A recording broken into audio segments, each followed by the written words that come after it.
everybody, and welcome back to Tales from the Archives of Reverie. We're so excited to be here, and I hope you are too. Let's get started the way we always do with some introductions. Hello, I'm James. I'm your archivist and game master for Reverie. You can find me some places at TTRP Gay, other places at Nice One James. You can also find me roaming around your local park, wondering both when Ren Fair season will continue and also when LARP will start again. I'm just a girl. And that's me. We'll pass it on from there to Diana. Hi, I'm Diana. You can find me most places on the internet at Sapphic Stregonona or just Sapphic Strega. You can find some of my writing in the upcoming baking adventure TTRPG Story Bake. You can also find me causing more gay space shenanigans, but this time with a Star Wars flavor over on the Dungeon Scrawlers channel. Check out the show Quadrilateral.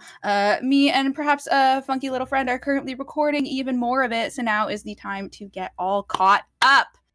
I'm playing Chaser with a gun. Please, show up. I'm begging you. It's like that meme where it's like Ant Farm if Chaser had a gun. If she Chaser had a gun, yeah. Incredible. We'll move on from there to Sweet.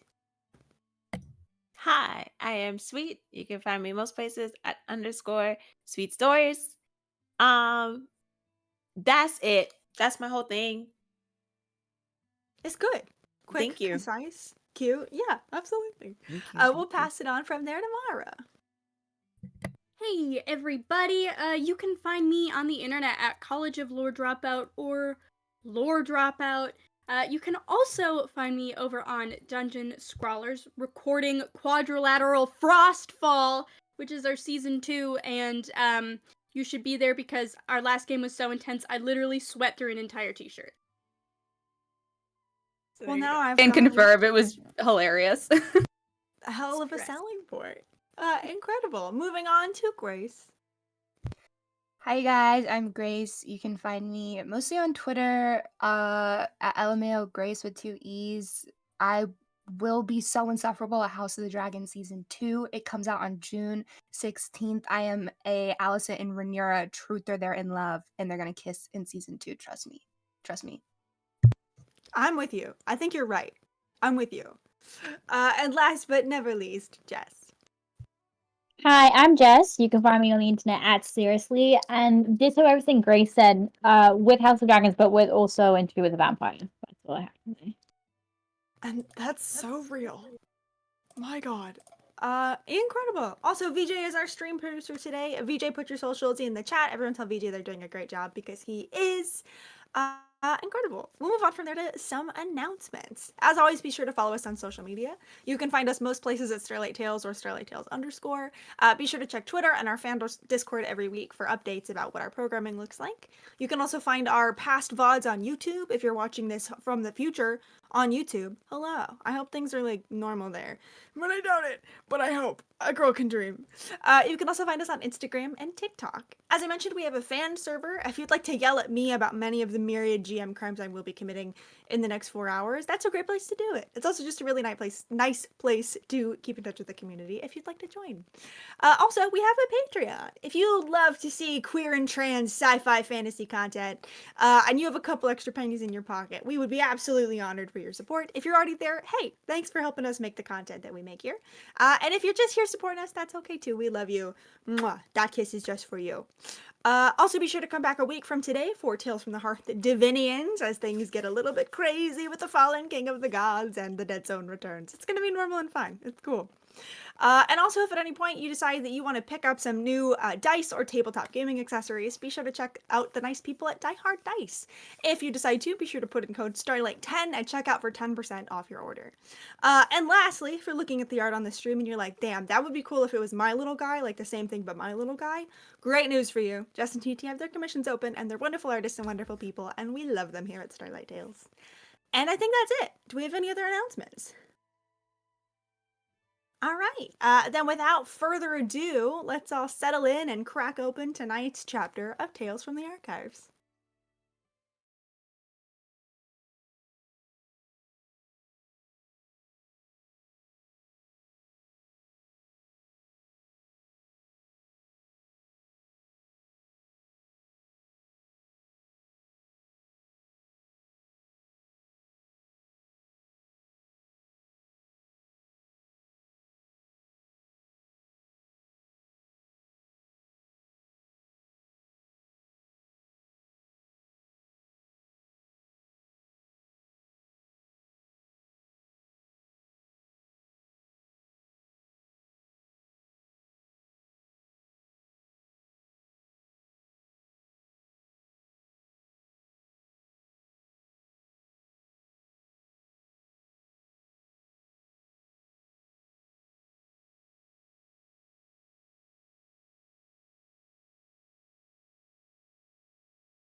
Welcome back, everybody.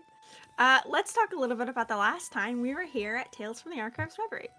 The last time we were with our beloved Fae courtesans? Courtiers. That's the other, not courtesans, courtiers. Very specific difference there. They were attending the Monarch Ball. The day had finally arrived, the decorations were up, and the festivities had just begun. Elise made an incredibly grand entrance with the help of Camille and Gabby, and drew all eyes with a dress that seemed a little bit familiar to some. And on the same note, Ambrose expressed some concerns about Elise and how things might be a little bit strange. Definitely not related to the dress at all, just like separate items for sure. The Monarch Ball also had an semi-unexpected party crasher by way of Nadette Crocolt, who caused havoc the moment she arrived and probably will until the moment they leave, as the gods intended. Lark had a very tender moment with his mother, and Aelia reunited with her family as well. But shortly into the festivities, the party discovered that Wisteria, the Dreamer's right-hand knight, was lurking throughout the estate in a guard's uniform.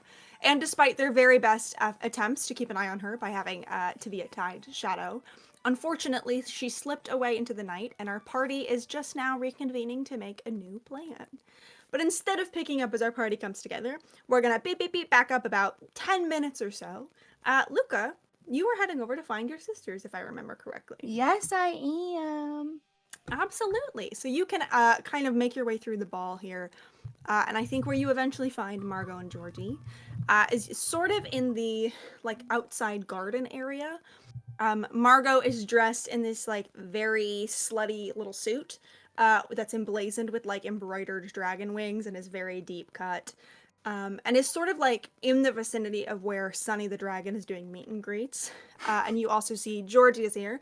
Georgie is in her dress Arcane Inquisitor's uniform because nobody convinced her to not do that. So she is in just sort of like dress uniform ready to go. And you see they're sort of like, they each have a drink in hand. They're just sort of hanging out and talking. And you see every now and then I think their eyes kind of like, can you guys hear that plane? That's crazy. Anyway, It's landing. Yeah, I don't know. Hello? Anyway, kind of like flick around the room, and when Margot's eyes see you, her face just breaks into a huge grin. Oh my god, you look so good. You look so good. Are you kidding me? Look at you. Do a little spin. Can I get a shoulder? Oh, look at that. Wow. I mean, really? The Monarch Ball did not know what hit him. What was coming? They didn't know what hit him with this deep V going on. Oh, stop. Okay. I mean, it's like a subtle. It's just a subtle. Subtle. You know? Yeah. Yeah. I'm not gonna show up to the Monarch Ball and be a. So it's just like it's a cool, casual, professional. Super professional. Well, we actually have an example of professional right here. Because what are you wearing, Georgie? What do you mean? What did I do bad? No, you look super it's a dress pretty. uniform, and so it's made for like fancy events, you know. And so I figured that was. Do I need to? Is this fine? I mean, it's too late, but you look. No! Oh my god! You could have worn anything. You wore this. That's dedication, to your job. I mean, because the Inquisitors are here and they're doing the whole wings things, and I'm here to kind of help. Not really, but I figured I'd blend in. I just want to. Right. You're blending in. Okay. Yeah. Great. But you look great. Thanks. Yeah. Are you having fun? I am. But guys, she like grabs both of their arms and pulls them closer. Kind of lean in a little bit. Okay. You will not believe who is here. Who is here? Okay, if I tell you this, Georgie, you cannot freak out. Like, you have to be so chill and normal. What do you mean? What? Who's here? Do I need to be concerned? Do I need to tell? No, like it's totally fine. No, it's like we got it handled. Okay. Okay, then it's fine. Do you know the name Wisteria? You did tell them everything, right? I did. I think you see Margot's eyebrows shoot up into their hairline, and Georgie's brows draw in very close together, and they both just stare at you like very clearly trying to plaster on an expression that's, I'm not freaking out, you're freaking out. But they're both just like staring at you for a second, and Georgie goes, Yeah, apparently she like snuck in. Like that one? Like or is there like a different? There's like two Wisterias, and one is like with the dreaming, and the other one is like just a normal one. The normal one, right? What? Right, No. Luca? The normal one? No, the one who's like locked in. It's so Okay. funny.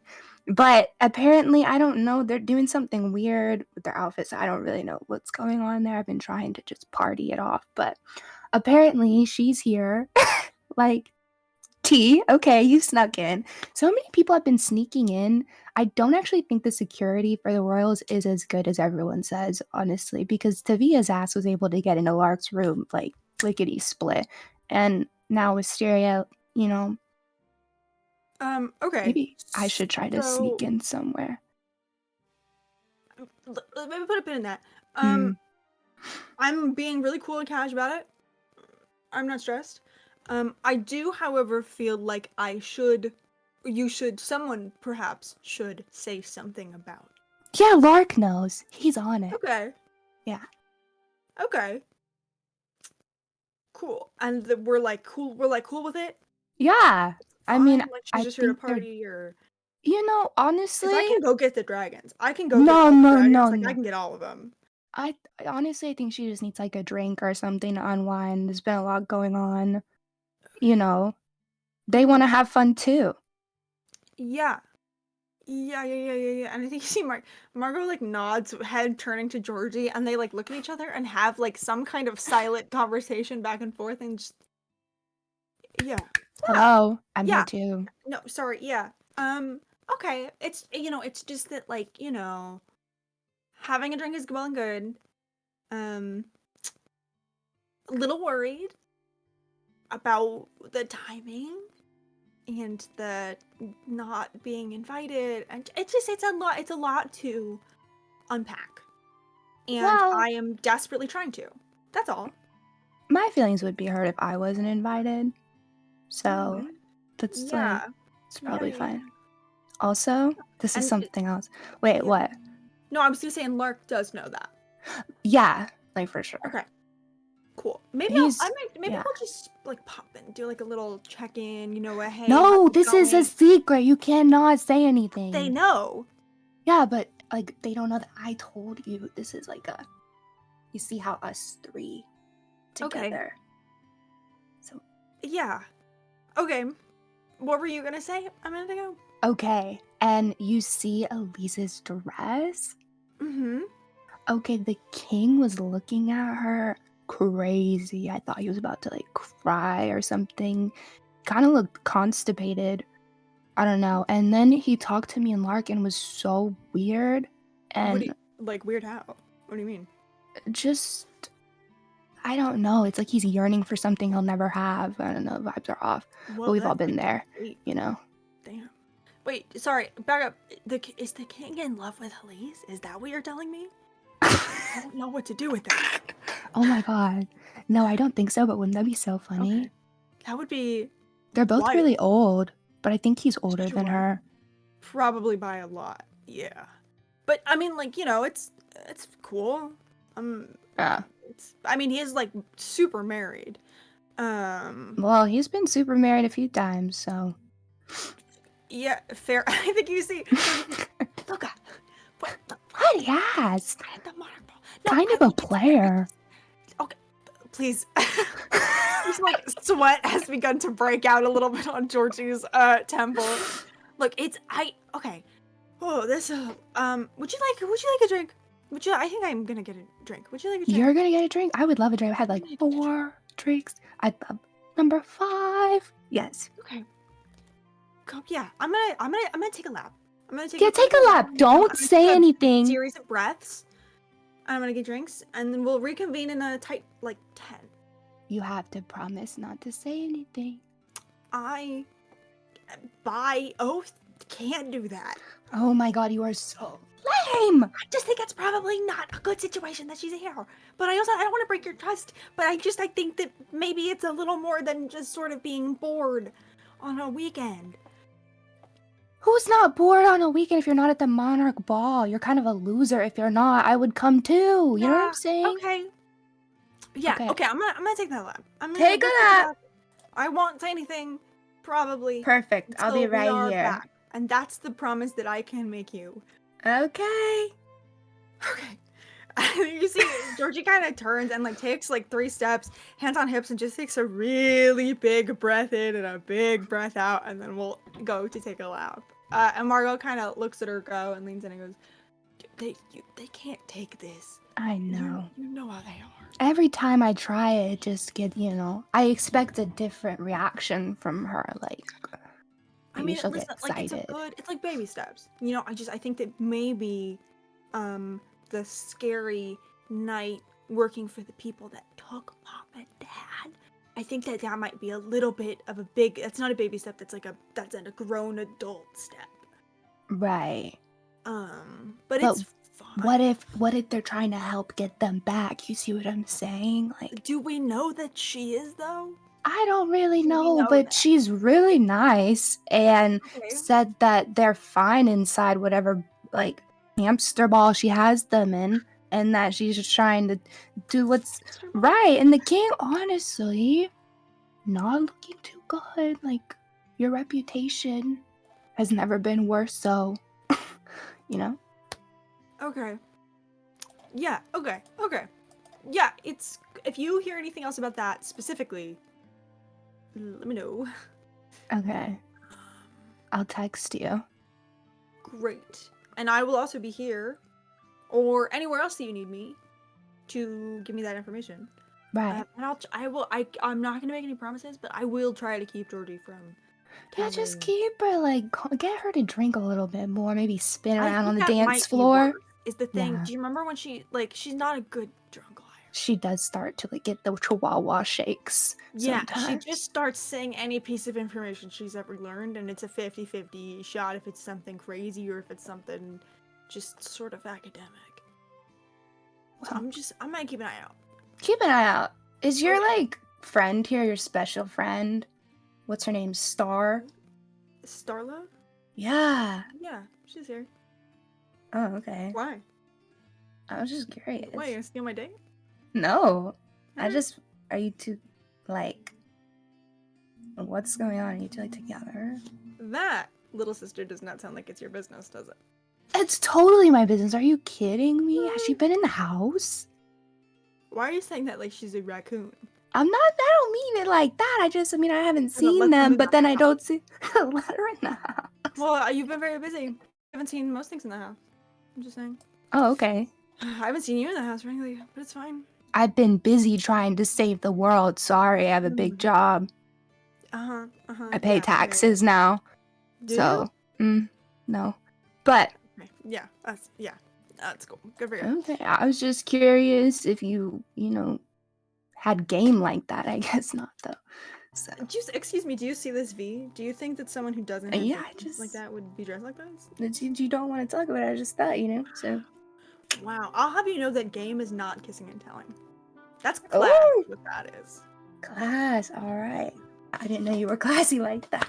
A lot of people underestimate me, but then they see the deep V and they really Yeah, bring it home. yeah. I'm sure you've brought it home with Starlight. Okay. Okay, all right. I have to go.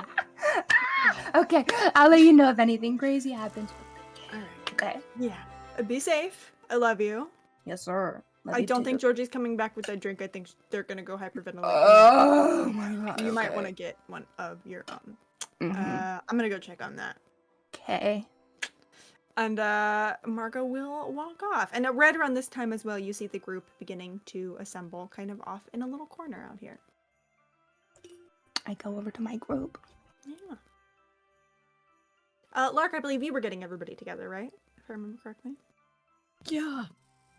What's the energy there? So bad. Yeah? Yeah, I think he looks like he's about to shit in a way that only Locke looks when stress is happening and they're about to make a shit-related excuse to leave. But he's not doing that because he's at a ball. So, Sure. yeah. fair. Yeah, you are absolutely able to sort of pluck everybody from their different conversations and dances and moments, and you are all able to gather in this little corner of the garden, where Tavia Tides looks like he doesn't want to be here because they're embarrassed. So he's I'm sort of, not like, looking standing at that, against the tree, guys. and he's I've got like way one more shoulder important kind things of to do away right from now. you, not in a snubbing way, but just sort of like looking up into the trees. Cool. I'm Oh. up. I have my back to them. Incredible. So Lark and Tivia are standing back to back, almost to Charlie's Angel style, looking in Okay. opposite directions as the rest of you come together. Do we need to shut this ball down? Shut the ball down. You're being serious. Okay. I'm being very serious. Okay. The fact that Wisteria is here disguised as a god, and there are several new faces amongst the gods, I'm not happy with people in the armed. They're armed, right? Right? I'm not being They're crazy, armed. right? It's like a look at coup. Amelia. It's a coup d'etat. No, you're not It's a- crazy. We've informed the guard already, Camille. I didn't realize Camille was there. Oh, Hi. is Camille there? Sorry, I'm assuming Camille's there. Where are we? We're in the forgot who- garden. Okay, cool. Group text that was like, "Holy fucking shit, guys! Everybody get to the Yeah. garden right now." Okay, all right. Okay, cool. Boom. I thought I'm she was. here. Okay, Yes, no, you okay, can't cool. be- Right. The gods. I'm sorry. What was your question? Sorry, did someone mention informing the guards? Oh, right. So what happened was, I told Farah to keep an eye out. I didn't know I was informing them of No, Wisteria. there was no specific instruction, but at least someone has been made aware to be on alert, correct? Yes, I did. I did tell Wonderful. Farah. But how much help is it if they don't know exactly what's going on? You know. I know. I think just takes like one really longing look around the rest of this party that up until now has been going so fucking well, and at all of the people who are having a good time at this just like success for her, and then turns back to the rest of the group and looks Lark square in the face and says, "I think we need to tell your father."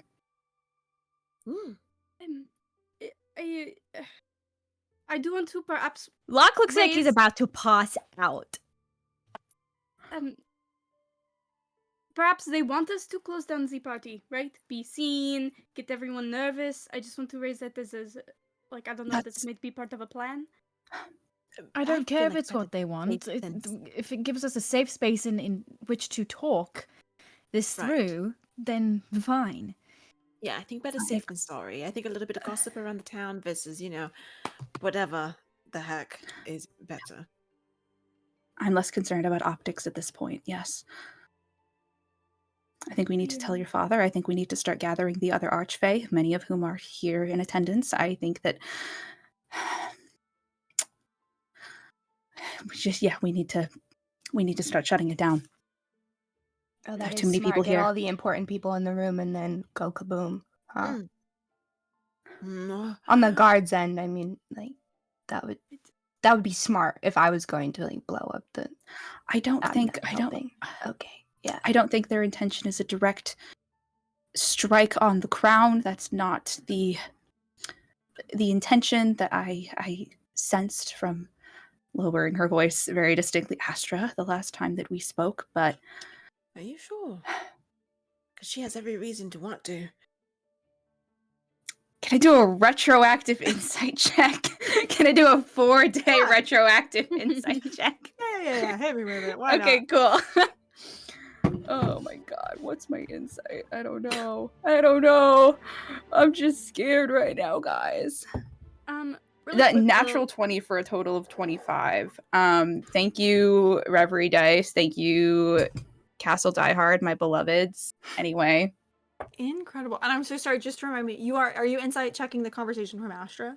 the day before? Yeah, when we were at at the circle of trees and Astra was like talking about, because I remember she was talking about, was specifically saying like, I'm not here to hurt your family, I'm not here to hurt your husband, I'm not even like really here to hurt the king, I'm just here to take back my shit. Like those are the words I'm remembering, but there's Yeah, anything that I think she on a missed. natural 20, I think that you feel that, like, when Astra said, I'm, paraphrasing, I'm not here to hurt your family, genuine. I'm not here to hurt, like, Lark or the prince. They're the same person. Genuine. Then when it got to the king, It's less a little genuine. more okay. And, like, I don't think you get the sense that she's gonna, like, Lady Macbeth it necessarily, but there Right. is definitely a right. more, like, visceral kind of wrath, even in, like, the way that they were to, like, say his name. I think if there is any danger, it is to Ambrose. Okay, but I'm not getting the vibe that this is like, A get all the blow up important the people in kingdom. one room, we can red wedding the fuck out of them. Like, I don't. No, you don't get the sense Okay. this is going to be like a mass casualty event, Okay. whatever is about to happen. No. Okay, cool. Yeah, then You get the sense Astra is far more interested in being a queen than being Yes. a conqueror. Yes. Okay. Slay. Yeehaw. Yeah, I think just relates what she remembers from that conversation to the party, like recounting as much of the specific like word choice as she can. Just I don't think that at this point we have anything to gain from keeping this from the other important people in this kingdom who probably need to know to lose. But Okay. Do each of, like, do the guards work where there's, like, a specific guard for, like, this archduke and this, or is it kind of more general, they'll help all the population? So kind of what you get the sense of is like, so at home, all of the dukes and duchesses have their own like set of guards. They have not brought the entire retinue with them. Like there's like maybe one or two kind of guards that have come with you, like the captain of the guards. In terms of here, there is of course the captain of the guard and the captain of the king's guard, which is Azalea. Farah looks after the queen's guard, and Virion oversees the guard for the rest of the royal family. Okay. I think Okay. So. No, please go. I think perhaps we tell a few of the guards we trust to get some of the more vulnerable out first, and then we make a formal announcement as after they have left. Don't know. I don't want to cause a mass panic exodus. If we can get a few people out, kind of trickling out, and then that makes sense. What do I even tell the king? I think we have to tell him everything Everything. and hope that he does this most. We have to keep out the trees and park so we don't go to jail. Right. Listen, When has your father ever listened to you? I think he will believe me. He knows something is wrong, but as much as I don't want harm to come to him, he is an equally volatile person. I can't endanger Rose's mother either. So what do I do? Let Maybe them we just duke say- it out. There's a credible threat that you've received, and we don't know any more than that. Give us time to come up with a solution and see what's going on before we say, by the way, treason has been being committed under your nose.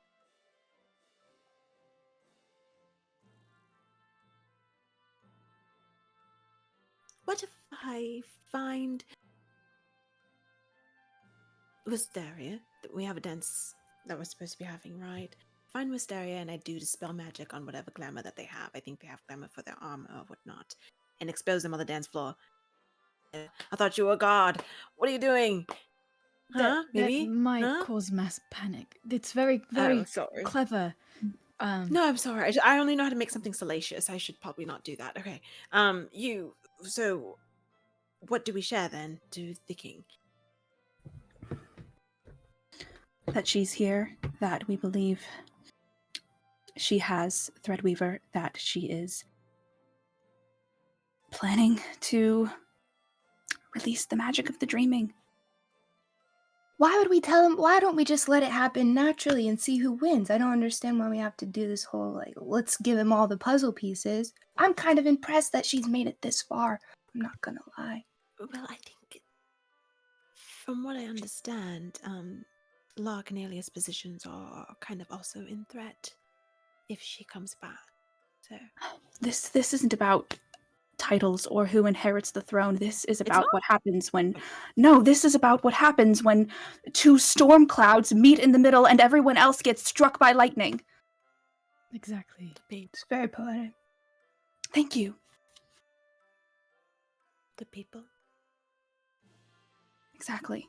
We protect the people first. The two very powerful magic wielders can protect themselves. So we clear the party.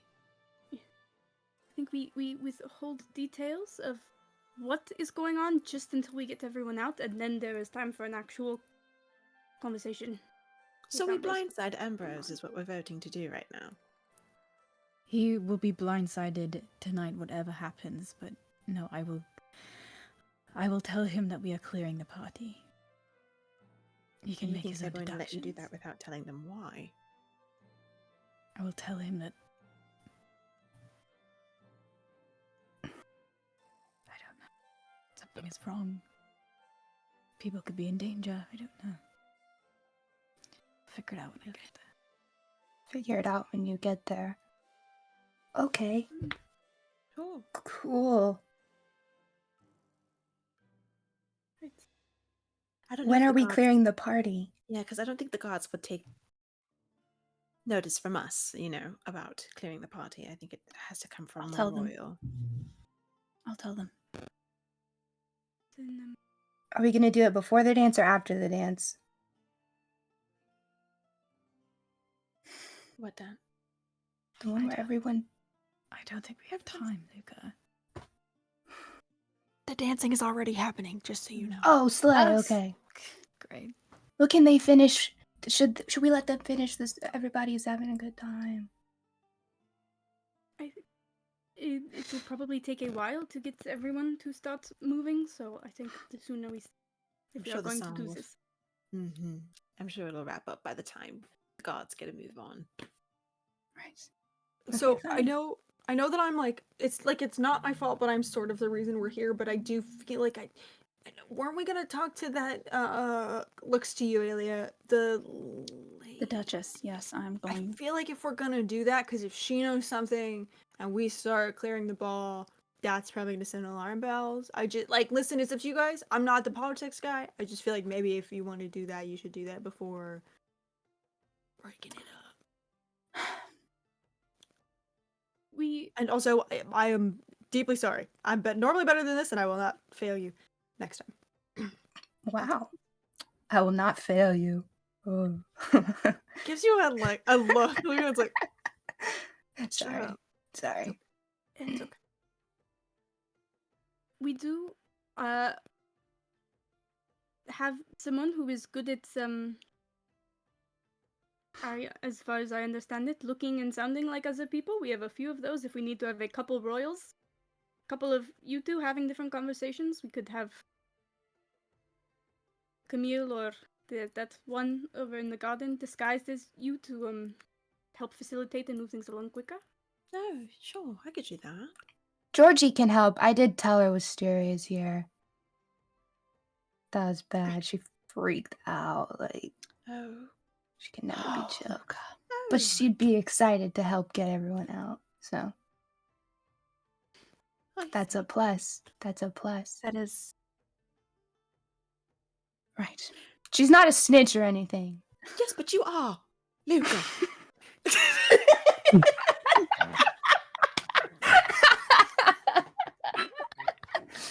I'm not supposed to tell my sister? I'm The sorry, weird it's shit the that second They're time part in a of, row, they're I'm part of sorry. the in-crowd. already- It's okay. Yeah. It's all right. What I'm supposed to do? She's like an extension of I know her really well. You know. Yes, yeah. What am I supposed to, if you tell me I have to tell her? It makes sense. I understand. But yeah, anyways. Next time I won't tell though.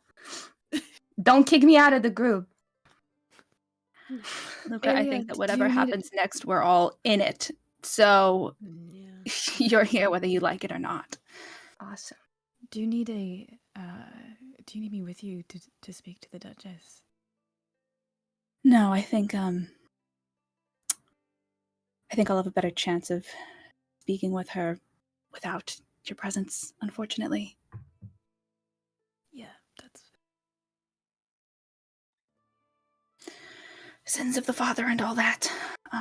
okay. I understood what you meant from the I- first. Sorry, I'm a bit stressed right now, so sorry. I'll go find her. I'll speak to her and come back as soon as I know anything, and we can start evacuating as quietly as we can. Is there Okay. a way to get Ambrose out of here? If they have their big fight elsewhere, then maybe we can protect some people. Yeah, sure. Maybe like a wardrobe malfunction or something. No? Get them out the room. What? No, but maybe. Spill a drink on him. Right. That's what I'm saying. Yeah. Like red wine. Yeah. I could do it. Sure. Okay. Well, he's wanted to speak to Elise lately, asking a Elise lot could of do questions it. about her. Yes, if that is what you need me to do, I can go get yelled at by Ambrose happily. Yes. Just fill your cup up to the top and then be like, Top oh! Yes. Okay. Yes. Okay. The three of you somehow get Ambrose out of the main room. I will start instructing the guards to start moving people, and Alia can talk to the Duchess, and that is how we proceed for now. Sure. Okay. I will say, just spilling a drink on him, he will just prestidigitate it away. Maybe do it like, maybe like throw up on him or something. I could pass out into his arms. Like, oh, Cute! and then he has to Cute. catch me, and then Again, I don't know if he'll just pass you off, really. You want to like pass out in his arms and have him catch you? Elise, can I ask you something? Okay. Like, don't be weird about that. Okay, Elise. Yes. Did you and the king like ever have a thing when you were younger? Like, I'm just my sisters were like talking about in the dress and the way he was like looking at you and stuff. Or is that just crazy? Elise.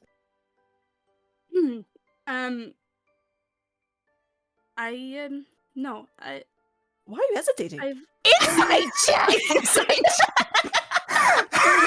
inside check. Inside check? Yeah, go for it. I got a 16. Where's my I don't sheet? believe I'm goddammit? doing this. 11 plus 30, 20. 26. You all, Elise and Ambrose have never had a thing. First of all, thank you very much. Gross. Why are you so shady about that, Mara? I'll give you something. Mara, I take a point of DM inspiration because that was the funniest series of events I've ever seen in my life. Okay. Let me mark that on my sheet. Oh god, I already put it down. Let me put it in my notes. But I will say that like Elise gets a like far away look, like thinking about like, were you two ever a thing? And I think you get that Elise flashes back to a very like important relationship in her life, but it was not with Ambrose. And it does kind of a mental skip of like, and then no, never. Ooh, struck a nerve. Okay. Yeah. Sorry. No, it's who is saying this? Margot just was being funny because I was talking about the way that Ambrose looked at you and everything's funny. It's not funny. No, it is sort. No, there was never with Ambrose. I think we have had 2 conversations, just one-on-one, basically. So, no. Okay. Nothing. Well, No. Luca's right. he's very perturbed by. Maybe Elise, if you ask to speak to him elsewhere, and maybe Luke and Camille, if you ensure that they stay gone as long as possible. No. I can lock you inside. Oh, yeah. Yes, being locked in a room with a king who I think hates me is going to be very fun. Way to finish off my night. I don't Let's think do he it. hates you, Elise. I just think you've unnerved him. I will take that as a compliment. I think at this minute, Nadette is gonna come in from the garden, if that's all right with you, James. Absolutely, I would love that. Take off my glasses to switch. Costume change. Wow, you all got really blurry. That's so wild. The dreamer. Oh! Oh! There you all are.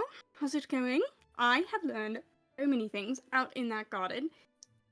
Everclan has great secrets, by the way. They do. Good Yeah. gossip. Yeah. If really you have good. anything, please let me know. I'd love to know. Yeah, sorry, continue. I have so much. First, is there something called Gab and Gabby? Is that like a thing here? Yeah, some a site, a gossip column that people are very obsessed Very with popular. around here. Okay, and I get that like no one knows who's running it, right? Right. Mm-hmm. It's a Well, mystery. some people out there were saying that they think someone named Thicket is running it. True. I don't know. They said, like Thicket is this like I don't know, someone who works here who like Interesting. is passing on secret information, and like the like bumbly like fumbly thing is like an act to An get act. secret information.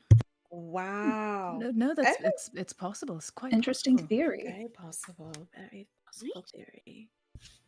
And like there were some other things too, but that, you know, was really interesting to me. Yeah. Granted, they're not like under like no one in a position of power is like looking at them to like get fired or anything like that. Huh, right? It's just a rumor. I did not that I overheard. I could find out more, but right. It's good. Good to know. Anything else that you found about, anything we want to know? Yeah. Right. So someone got yelled at by the king. Someone named Alexander Cranberry something. Canterbury. And yes, that makes much more sense. It does. Yes. And like people like, oh yeah, he was trying to undermine the king, and like he got yelled at about it, and it was like this whole big thing. And so people think he's gonna be on the out as whatever job he holds here. And like it had something to do with like Make's eyes over at Tavia, your little whatever it is you did here. What I did? That's why. Yeah. What That's did good, you do? right? We don't like that guy, right? I don't know what I Was did. there a mention of rabbits, perhaps? Associated. Rabbit. A rabbit. Rabbit. Let me think. No rabbit. There was something about Interesting. a cat and a parrot, but nothing about a rabbit. I don't think. A parrot? Parrot. Yeah, someone saw a parrot riding a cat, Oh. Oh. Interesting. and they saw they're like, oh yeah, strange things have been happening here on the grounds, and talked about like a god walking out of a willow tree with like a silver stick. The god has. So, interesting. Wisteria. Uh-huh. Who's that? Was the Did I guard go? hot? Like, pretty or... Unbarely, so yeah. Yeah. No, the person I got this from was someone named Fern, so you could ask Fern. Mhm. them. Fern. No. They're running the gambling back there. So, interesting. Oh, I've always wanted to try gambling. Mm-hmm. Tonight may be I the just- night. Can I clarify this stick that Nadette mentions? Does that sound like this? Was that one of the forms of Threadweaver? It's a staff. Mhm. Yeah. Yeah. Wait, So- hold on. It's with Wisteria. Well, we should. Sounds like. But she could be anywhere on the grounds if the one that we were following was an illusion. Oh gosh. You need help looking for someone? Well, Wisteria was on a route. I don't know if they're still sticking to it, but they seem like they were. For the nights. None of you have seen them since they vanished. I was gonna say, I think that version of her was probably illusory, and the real one is somewhere on the grounds preparing. Nadette, I thank you so much for coming, but we are handling a bit of a situation right now, and I am afraid that it might get dangerous. So if you wanted Need to, help? I can't ask that of you. You've already come and helped as much as you can. No, well, I mean, if you need me to make myself scarce, I'm happy to do so. It's a shame I didn't get to show I off think if this something were outfit to more. happen to you on Everglen's soil, we might have an entirely different war on our hands. So, That's for the sake of particularly my safety, please. Is murder completely off the table? I want to Yes. clarify. Okay, sorry. Just have to Sorry. ask. We have a I think- professional here. I wanted to ask. Kind of in the No. shadows, Tivia looks at you and just goes, No, I murdered my first person at 17, actually, so I'm quite good at it if you need it. That's so Um, scary. Thank you. Is there okay? I can go. Is there anything you need me to do on my way out? Anyone you want me to butter up? Or If you carry see away? Wisteria, tell them I to don't know who contact that us. is, but if someone says hello, my name is Wisteria, I will tell them. Can to. we just scry on them? Do we have like a lock of her hair or something? Oh. I do have scrying prepared, but I don't think I have anything of theirs. The note. We have the note. Shit! Yeah, we do. I want to look at her brain. Okay. All right. I think that we are going to be a bit pressed for time, so I am going to go and speak to Aurora, and I think if you want to scry, see what you scry. can learn, and we should all go about our tasks, reconvene as soon as we're done. Go, Time's Amelia, not- I do yes. need to talk to you before you go do that, and then I'll make myself scarce. Sure. Where's all right. the note? in my quarters. Hand it over. Oh, in your house? Okay.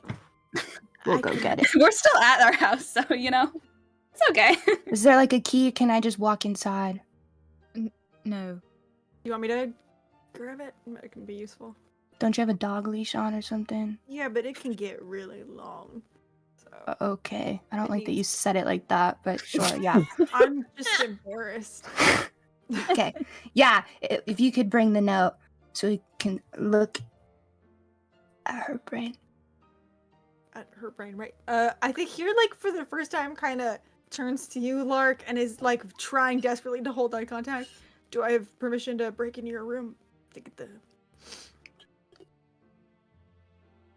How big of you? Yes, you do. Great, bye. And just beelines it out of sight in the I think direction. Locke doesn't have a chance to like alter the distance on the ring before he leaves so quickly. He's like, "Whoop!" and like just crashes into him. Just stops. Sorry. Wait, sorry, that was no. That was Just give that me was just on give me a that was my second. bad. Just Yeah, it's take your fine. time. Take your time. Take your time. No rush. Sorry, I'll I'm be- just I'll be here. it's this fiddly thing. Mm-hmm. Why are you two so weird? I'm not. Yes, you are. It's done. You can leave now. Is it long enough? Kind of like takes a very pointed step, and then looks over his shoulder and is just okay. Don't get turned into a goat. Just walk away. Tides, just walk. Just go. You'll be here all night. Yeah, I'm good with call, Tivia. Yes. Your Highness. And takes off. In the Are direction. Tivia going by themselves to Purple. get the note, or am I going with Tivia? What's the I wanna team? How are go. we splitting up? Is Luca?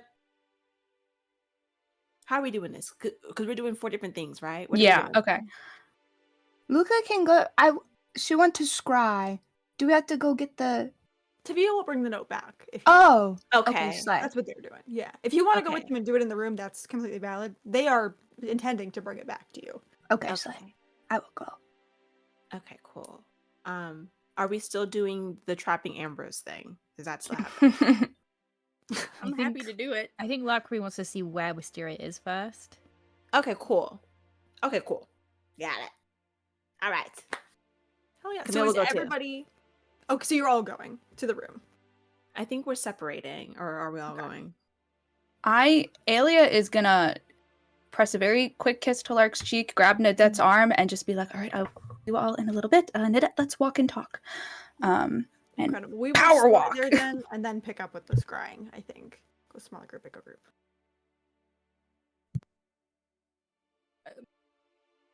As we're walking, then Nadette is furiously texting her wife Sam all of the drama, all of the hot gossip. Thumbs moving a million miles an hour. Right. I thought Hi. you should know. People have overheard that you and Locke are maybe trying for a baby, and people are talking about it. a How lot. the fuck? Like, I think her composure just breaks. It's gone. How the fuck do they know that? They can overheard How? something from your rooms, and they think How? the Archdruidess is helping you. Something about tea and a circle. I don't know, in the gardens. my- Yeah, I know. It's okay. Breathe. You're fine. You're fine. Wait. You're fine, Okay. you're fine. Slow down. Who? All right. Yeah. What specifically? Okay. You know so, what? None of it matters. It doesn't even fucking matter, because if we don't fucking live through tonight, then we can't further the line. There might not be a line to further. Oh, Nadette. You're good. You're fine. I'm I'm gonna good. grab a I'm drink fine. off a passing tray and just hand it to you. Right. Thank you. Yeah. Hey, roll a d4 to see what drink it is. Because I make Okay, fun of oh. other drinks. Oh, that's And I was like, exciting. I'm not Okay. gonna- And I'm Cool. determined that it will. 2. 2.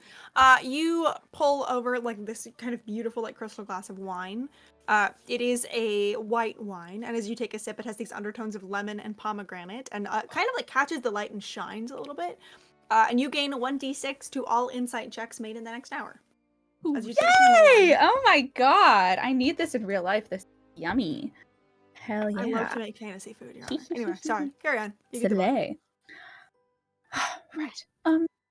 That's fine. There happened. Oh, I guess we were having that conversation a bit loud. Nadette, I don't know how much longer I can. And I do know how much longer. It is going to be for the rest of my life, just standing here under constant scrutiny. Everyone is listening all the time. Everyone is listening, and everyone is telling the truth, but they're not. They're all lying. It's all dishonest. And now I'm about to go do the exact same thing. Do you need backup? Listen, No, I think she'll only talk to me, probably. I don't know. They can be a bit strange about outsiders. I don't know. then Thank you you've for got it. Yeah. Thank you for letting me know. Was that the only thing? Let's see. I think I've told you all the important things. Someone coming out of a willow tree with that cat and a bird. Right. There's that Canterbury, not Cranberry, Yes. got yelled at by the king for maybe usurping the throne. I don't know. It was a whole thing. And then Gab and Gabby is Thicket, potentially. I Right. don't know who either of these people are. And No. that they think that Archdruidess is helping you get pregnant. Right. I don't know. I just wanted it to be for me for a little bit. Are you pregnant right now? I'm not pregnant. No. I'm not. I'm not. Right. Good. Yet. I don't know. Then you know what? All good. Okay. It's all good. It's all fine. Everything's It's just a rumor, No. and it's not even true. All right. You are going to go have this conversation, and it's going to be great. It's I'm gonna be going great. to leave. Right. Is there anything you need me to do on the way out? Just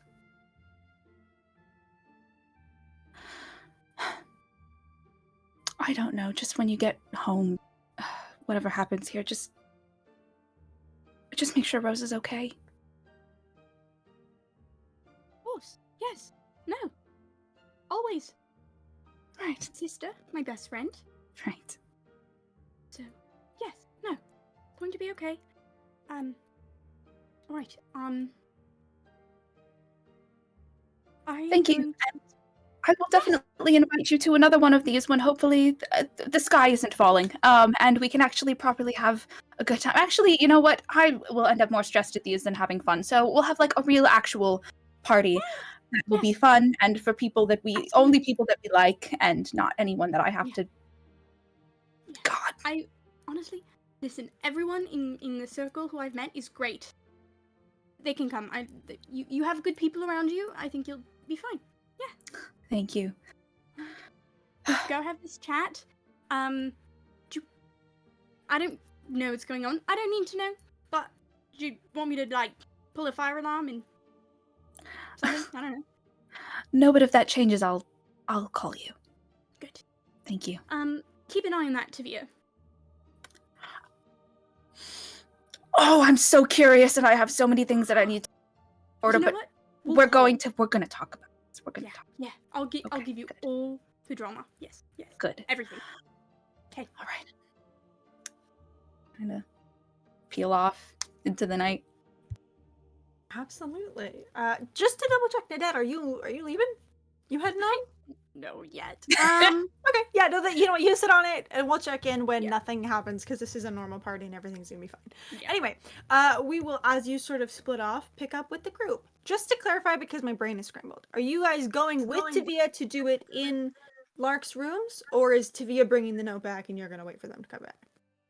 Just so I'm on the right page. You might as well just do it with TV over there. Or no. Hell yeah. Well, Lark wasn't going to go with you because Lark is being awkward as fuck. So if you two want to go off with Tavia, that's totally fine. But like, Yeah. Lark is not going with you. And Elise is gonna stay. Okay. Hell yeah. Then we will pick up with Luca and Camille heading off with Tavia, who has speed walking, wasn't really aware that you guys were coming, but also just desperately needs to get away from the situation, so is just booking it to Lark's room. Why are you running? I'm wearing heels. Oh, I'm sorry. I didn't think you guys were. I thought I was I didn't. No, it's okay. Wow. Answer, Lucas' question. Why are you running? What's going on? I just have long legs, big strides. You know. Right. Mhm. You have a very you have a saunter. You don't really run. Thank you. Often. Yeah, of course. You're running now, though. It's been an awkward evening. for Why is me. it so awkward with you and Lark? It's because of the I think it's X fine. situation, I think it's right? normal. Didn't Nadette That'd be bring up awkward. that? That's Oh, normal. you Everybody has exes. You know what I mean? Are you I not do know friends what you with all your mean. exes? no. Are you? Oh.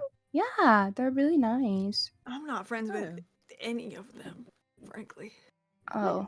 I wanted to be friends, but I couldn't do it. Wait, what? Your son's like, is there beef? No, we were talking Like, about you. You should talk about your. Tell me more about that. You're so Forget me. You know what I secretive. mean? I'm not the one who's. Look at you. You're so stressed. You're usually so like I don't know, calm, collected. fine. And right now you're like, I'm oh, good. you even look Lark in the eye. Why? I'm keeping a lookout because it's dangerous. To look Lark in the eye? No, He's got puppy dog nobody eyes. sneaks up on. Yeah, I know. I'm making sure nobody sneaks up on us. His You know what I mean? big brown eyes. They look so sad sometimes. I worry about him, you know. Uh huh. I'm Sorry. Just gonna go ahead and roll insight if that's okay. Yeah. Yeah. I'm gonna give you advantage because they're not doing well. Oh, great, perfect. I also have a feat called Prying Eye, which gives me a 10 for any roll Hell yeah. for gossip. That's a 28. 28. It is so clear to you that Tavia is trying to. I think. Yeah, 28's an excellent roll. Tavia really likes Lark and is really embarrassed about the way that information came out and is really embarrassed about then fucking up the Wisteria situation. But like really, really cares what Lark thinks of him and is really humiliated Aw. and doesn't want to deal with it, so is trying to do other things to not deal with it. You know, I always find that sometimes if I just talk about the thing that upsets me, the anxiety stops building. Or see, the thing is, it's just if I've sort of been shoving all of it into a corked bottle my entire life, and I think if I take the cork out, we're gonna be here 2 hours later, and I'm gonna be talking about just some shit from when I was 17. You know, like I don't think we have time to get into all of this. You know, because there's like coups and nights and stuff or whatever we're doing. Yeah, sure. Sure, Yeah. we could busy ourselves. Yeah. I don't know. You don't have to worry about me. I'm Okay. doing great. I'm great. I could see I that, am yes. awesome. I feel freer because the secret's out, frankly. I feel good about the way it came out also. You can And it's great. And I hope someone tells. Damn it, I can't even joke about that. I don't want that to happen. Tenant. Is that your ex's name? That's the one. Mhm. Okay, we don't have to talk about it. Let's look at Wisteria's brain. I don't know what that means, but I would love to do that. I because used to it's not scry all about the money. time on my sister when she was at work when I was little. Yeah? So, Oh, so did You you were have to scrying when you were little? yeah, of course I have the scrying spell. That's why I said, let's scry on her. Got it. Sorry. Okay, got it. Hell yeah. I would love to. Okay. Good talk. Great. And we'll continue on. Are you sweating? No. It's the the candles. It's all the lighting is candles and it makes it really hot here. Sorry, yeah, of course. It's okay. A moment later, you guys can make it into Lark's room. I guess, just out of curiosity, do you think Lark and Alia keep their room locked? Yeah. Okay, Especially when there's a party at our house. Real. Okay, so then Tavia will pick the lock of the room. And probably be like a hey, cover me situation because there's a lot of guards in the royal wing, just making sure nobody strays too far. But without even a roll, because the man is crazy and a criminal. Will break into seamlessly into the room, and all of you are in Lark and Alia's quarters. Asking this because I know who's in this scene. Are we doing anything other than looking? I have to look around and snoop in their room, James. Okay. Yeah. Make me an investigation. Thank you. I respect you for that. We have to snoop. Yeah. You gotta snoop. I think Camille's doing it by like looking over Lucas, like, don't touch that. Actually, flip that. I got a 19. 19. What is it? Investigation? What is Yes. it? Investigation. Okay. That is a 25. 25. Jess, I'm gonna open the floor to you here, and Diana. What on those rolls? What do you think they find in your room? Well, the note is kind of folded into the inner pocket of Lark's journal that they write in every single night. Not so the diary. you can pretty easily find that in Lark's desk. Yeah. But it's in the front pocket, so you don't need to thumb through the journal to find it. It's right there. But I could open the You can shake the letter out. Loosen up the pages to shake the letter out. Is there nothing we find in the journal? I don't know. Are you looking in the pages? Like I can't read Lark's journal. That feels like such an invasion of privacy. me testing you and guy says you absolutely can. I would not be mad about it. It's a really funny bit. It is so mean. You could accidentally have it open. I mean, if you're like thumbing through looking for the letter, it's probably folded between two pages. If I just skim and see like a sentence in Lark's journal. Camille will look. Okay, good. I can't I look. think Camille will. I think she's just a little nosy and she'll. I think it's kind of like one of those like flipping through a magazine that's like. I think a lot of I think the words that jump out to you, there's you see like the classic kind of, you see Alia, you see like Ambrose, like you see names kind of jump out at you. It's clearly like a lot of like Lark's internal like dialogue and inner thoughts kind of like processing. And then you see on one page there's a lot about Tavia. Oh. Okay. Do you read it? I don't think she reads it. I think what happens is she just sees the amount of writing of Tibia's name. Could she get like a little essay? Could she read like a sentence? Who wants? Yeah. So What's your vibe? it is always their full name. Okay. Do your text. Of course. And it's primarily the reason that it comes up so much on a specific page because it's a very detailed account of like what they look like for future reference. Mhm. Why they would need that, I don't know. Right. The Rituals are but intricate, guys. The it's- rituals are intricate. yeah. Got it. Detailed. Oh.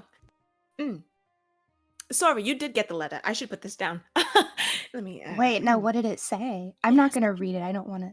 It Wait. has Tibia's name all in it, and a Huh? very. Huh? What? What? This Nothing. is a Did you AB call me? convo. Yeah. No, I heard my name.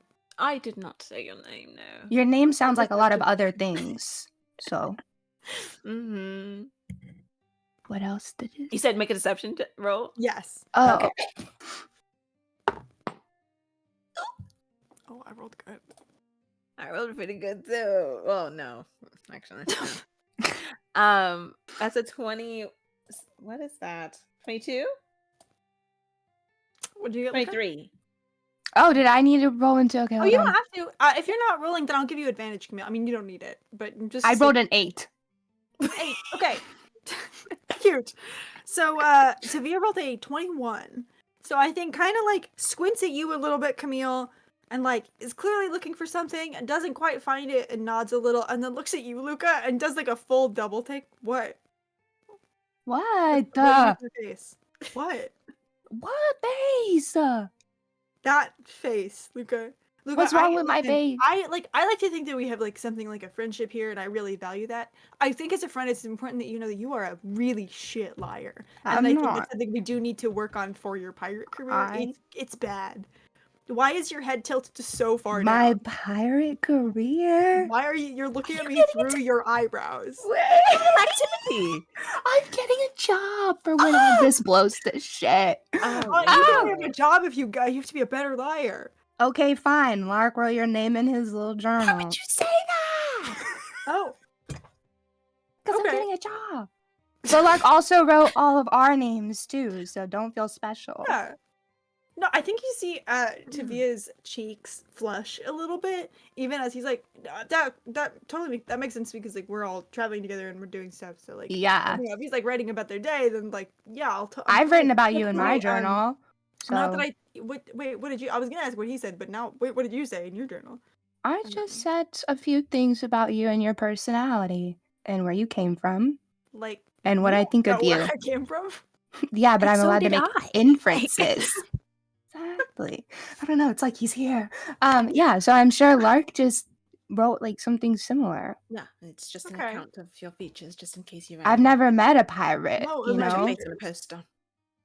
My features, which okay, You Was got it, that like- sharp jawline and the cheekbones and those big old eyes, and you She did smell not read kind the of like journal. what is that, cedar wood oh, and dirt in the yeah. ocean. in a good way, because we like started good and then we went to dirt. So Stinky pirate. I don't know. Could be anything. I didn't read it though, so Okay. I couldn't tell you for Sure, sure. and just to clarify, the strong jawline and the eyes bit. Was that what you wrote, or was that what Lark wrote? Not that I'm. I telling you didn't that you write about wrote your most of appearance. the If journal, I but were just you to, did. if I What did it did, say? if I were to write about you, I would describe you in that way. Right, but did Lark? Is- I don't know, whatever reason, Tavia. just I just so I know. told you I didn't read it. Okay. I feel like this whole conversation, Timmy keeps trying to ask Camille that. Look the way that Luca keeps He's like swinging wildly between like blushing and getting so like what is like a really weird back and forth of like defensiveness and like interest. Right. Right. Luca didn't read it, so she doesn't know. So Your face. it doesn't Why know. would you take a point of GM inspiration? I'm being ping-ponged back and forth between my friends violently. That was so funny. Goddamn. You all retrieve the note, though. What's the plan? We're doing this here, yeah? Yes. Incredible. I think Tavia, who at this point is like very pink and very flustered, will just I'm gonna guard the door. That feels like a good. I can't do shit with the scrying, but I can kind of keep a. Yes. Please keep an eye out. Do you want me to keep an eye out on the window in the garden or like in the hall? Yes, in the garden, because people in the Okay. in the garden. If shit goes left, we know. Right. Yeah, I got you. I'll be stealthy about it, and we'll just kind of like walk over and like crossing his arms, lean against the door, post up, looking out the window, and you can see like the first couple of seconds are very much him kind of going, I don't know what the fuck just happened, and then we'll begin to actually pay attention a moment later. And it's far enough away that you guys can talk without being overheard. He's such a weirdo. Oh my god. Okay. No. It's that the butterflies, the What butterflies? like when you have like a crush on someone, and You think Tavia has a crush on Lark? Actually, Look, that we've been exchanging looks every time they interact for a moment. I thought it was just because he broke into Lark's room and then Lark turned him into a goat. Like I assumed that would cause some No, strife. well, I think there was a little bit of like a, about that, but it was like a underlining, I don't know, feeling with that. I don't know. Lark's married. Okay. Okay, yeah, that's true. Okay. They can never like be together. Tavia's a say that? pirate and Lark is gonna be king, maybe. Actually, this is all about to blow to shit, so maybe not. Oh, that's true. But Tivia isn't just any pirate. Tivia is a pirate king, honestly. You know what? Maybe they could come to an understand, and that would open like trade between the two communities. Exactly. What about Alia? Alia is queen. And Alia will have her own So partner. Alia is queen. So Alia is queen, married to Mhm. Lark, and then Lark's boyfriend. Right. I've been Is trying it- to get Alia and my sister to Oh, really? Yeah, I think they're so cute. That is cute. Yeah, so we'll see. I know Alia's just living her life right now. I don't know if she's going to be at the position to like tie it out. I haven't had that conversation yet, but I Right. just think it'd be nice if they, so That is cute. Alia's got her own Alia's thing good. going on. Okay. Right. I feel You like really Locke- think this is a crush situation? That you're not. You think? Oh, yeah. No, I clocked it. Yeah. Oh wow. Yeah. Okay. And the way that the way that Locke wrote Tivia's name so meticulously in their diary, I'm sure it's I'm sure. Okay. Well, Mm. I didn't really see that coming, but good for them. They And why act have we so. been every time I clock something, I look at you. Why are you look? Do you not? I see just what get I see? excited when you look at me because we're friends. Yeah. Yeah. Oh. Okay. Well, I'm glad we could connect on that. Can I? Now ask I'll you- know. Now you know. Yes. Now you Yeah. know. Can I ask you something, friend? As Sure. you're scrying, can I do encoded thoughts? Can I record that memory? As you're doing it, so I Yeah. could share it with us. Okay. Cool. Yeah, we can play it back. Yes. Okay. Perfect. Awesome. This is so cool. I haven't done this in forever. Oh. Georgie told me to stop looking at her at work. I was so bored. Like, what am I supposed to do? Go ahead. Let it out. Stretch those wings. All right. Wisteria. She'll place her hands on the note. How do I do this? I've never done scrying. I've always wanted to, though. Yeah, so I have the spell up and ready. So essentially Wisteria is going to make who is just narrowly by luck now on the same plane of existence as you. So you can scry on her. Wisteria has to make a save because we will qualify this as a possession or garment. I think it's close enough. I think it's fine. So they're going to do so with a -4 penalty. What is your spell save DC? 15. 15. Okay. So let me look at what kind of saving throw is this? I think it's wisdom. Yes, a wisdom saving throw. You said your DC is 15? Yeah. Let me look up what they get. Their bonus. Okay. They have a +7, but a -4. So we'll just call it a +3. Which means if they get above a 12, they succeed. Did I do that math right? I did, right? Slime. That is a 10. What do you think it looks like as Luca kind of like moves into this trance, as their vision, the room disappears and they focus in on Wisteria? I think Luca has like her little fingertips pressed on this letter, and her eyes kind of they look like they're turning into like this emerald like gem as she does this.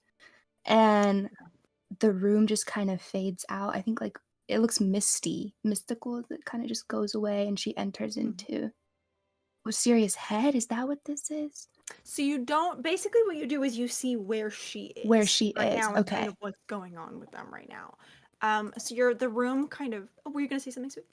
I was just gonna say, as Luca's doing this, I think Camille's behind her, like she's opened her caboodle and grabbed out like a spoolie of like ribbon, and it looks like she's like measuring your head to like fit in a hat, but like it's just like wrapping your head in ribbon to like that's starting to glow. I think it kind of mixes with like the purple color that like Camille's hair is. It starts to glow that color, but like the emerald color as well that you are emanating starts to seep into the ribbon.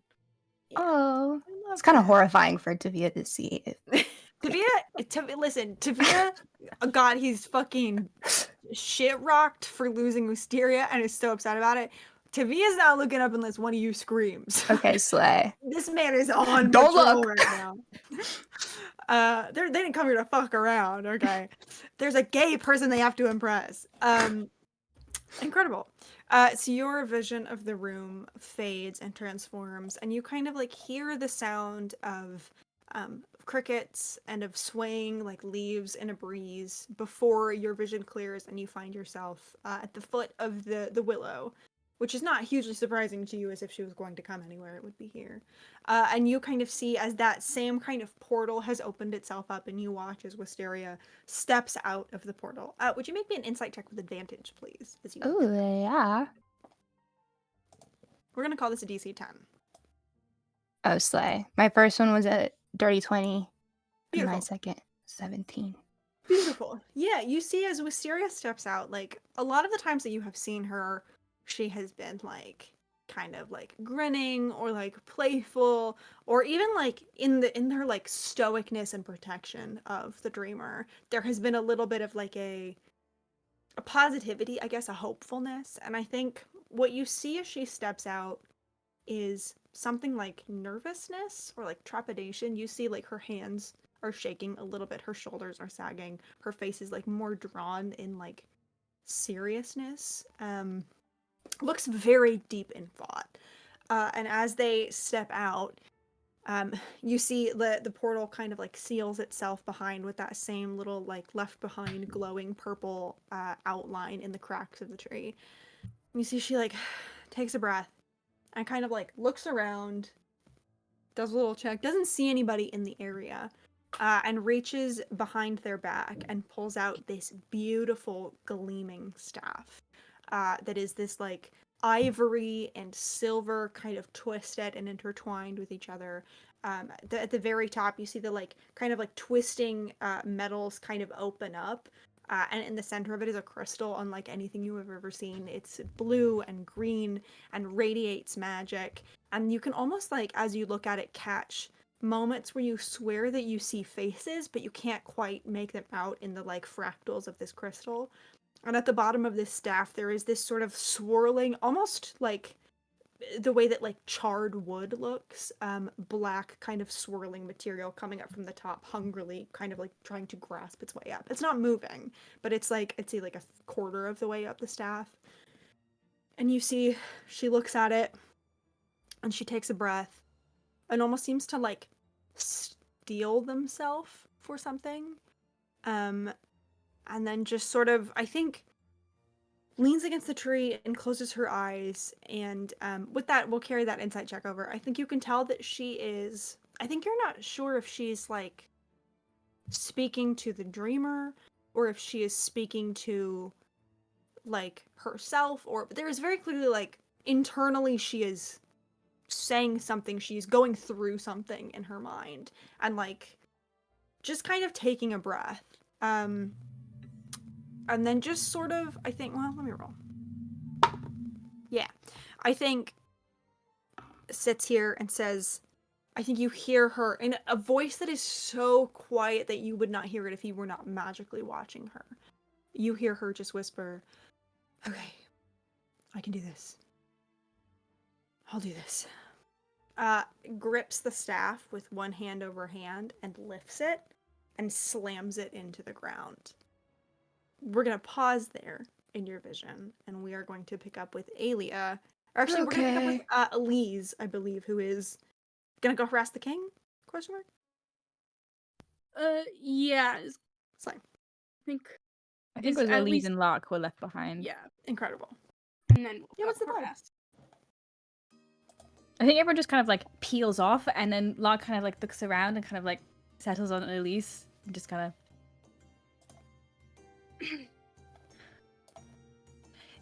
You look very nice this evening, for its worth. Thank you. You as well look very good. Camille does great work. Is this is a replica of what you found? Or? Yes. Yes. Which yes. Everyone should make sure that Camille didn't make this dress. It's fine. But if the king asks who made the dress, you don't know. Just in case, I don't know. I don't want to get anyone else in trouble. Oh, who made it then? A tailor in town. Just shop. Do I need to insight check that? You can if you want to. Okay.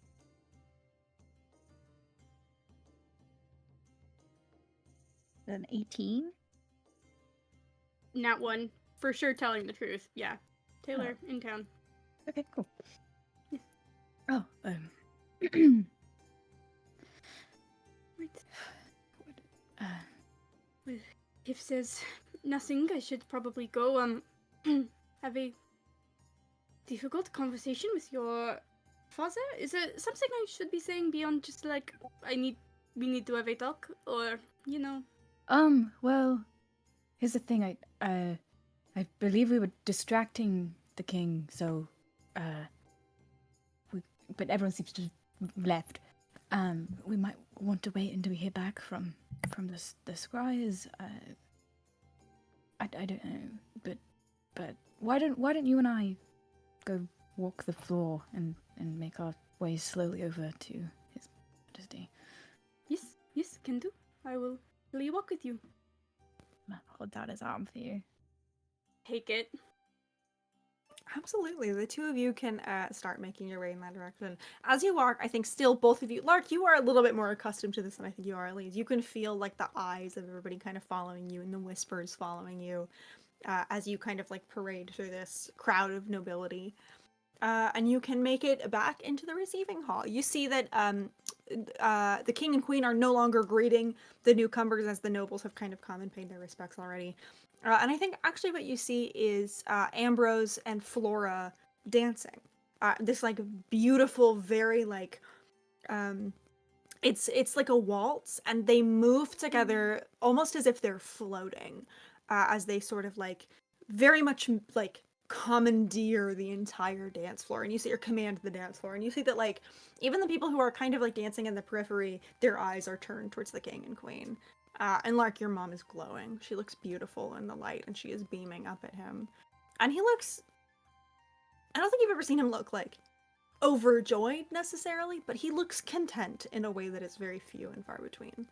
as they dance. And I think as you guys kind of walk in, you catch the tail end of this, and the song kind of like finishes in a crescendo, and everybody applauds, and they both kind of like do a very graceful little nod and return to their thrones. I think Larch like watches this, and then as they kind of like leave the dance floor, they have nothing else to look at, and they're very aware once again of like, you know, the kind of eyes when they leave the king, kind of like, you know, whenever eyes kind of like settle on them, and so Larch just kind of turns to Elise and is abjectly trying to make conversation. Is like, so any vacations planned? What's your favorite court to holiday in? I do not really leave much. I don't know the last time I have taken a vacation day, so I stay here mostly. Oh, Yes. you have unlimited paid time off, Elise. You understand that, Yes. right? Oh, okay. But what would I do with it? Well, the winter court is beautiful. It's almost like just pure reflectiveness. It's very interesting, and you know, the Selkie court is very nice if you like the coast and the sea, and I quite like the autumn courts and the colors, and I think at this like Lark's eyes kind of like settle on like Elise's hair, and I think Lark has been so, you know, has known Elise for as long as they've kind of been living in the castle, and is kind of like pictures the vibrant like orange of the autumn court, and kind of settles on Elise's vibrant orange hair, and kind of notices all of this purple kind of collected at the back of it, and just kind of hesitates. And have you been doing something with your hair lately?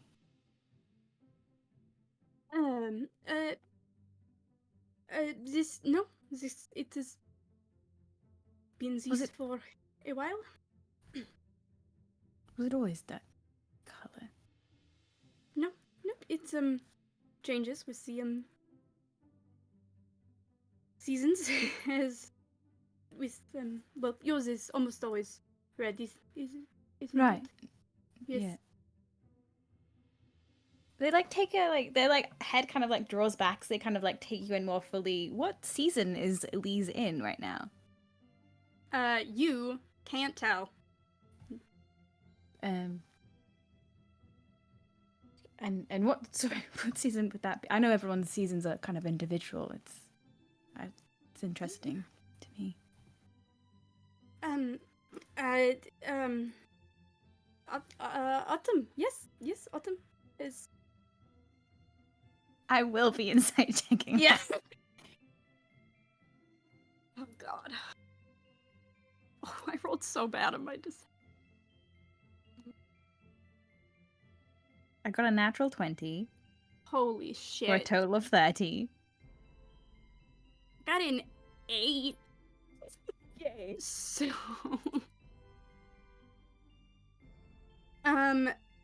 let's see, with a natural 20, I think as you're looking, we've seen Elise's, like, the morning glories. Half of them are open, half of them are closed, and they kind of shift between. I think with a natural 20, you can tell that Elise is currently stuck between dusk and dawn.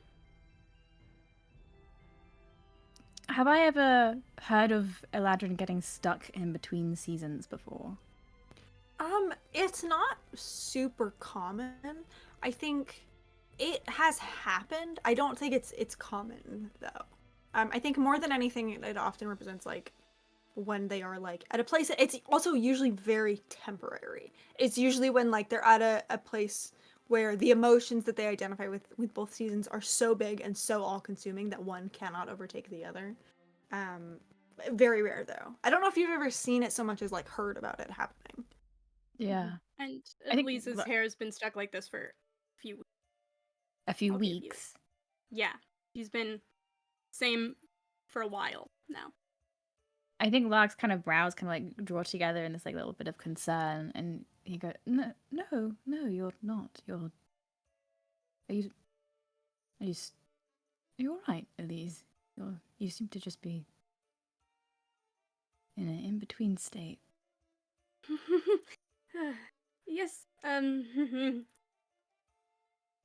Yes. I am stuck.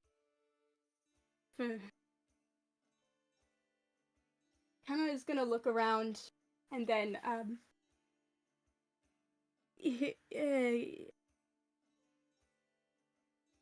is this going to? You deserve to know. I was I had accidentally spoken with the dreaming a while ago now, and the next day I was stuck between seasons, between the morning and the night, dawn and dusk. I am stuck in between them, and the dreaming and I have been speaking for a while, and I've been there a few times. So, yes. Pardon?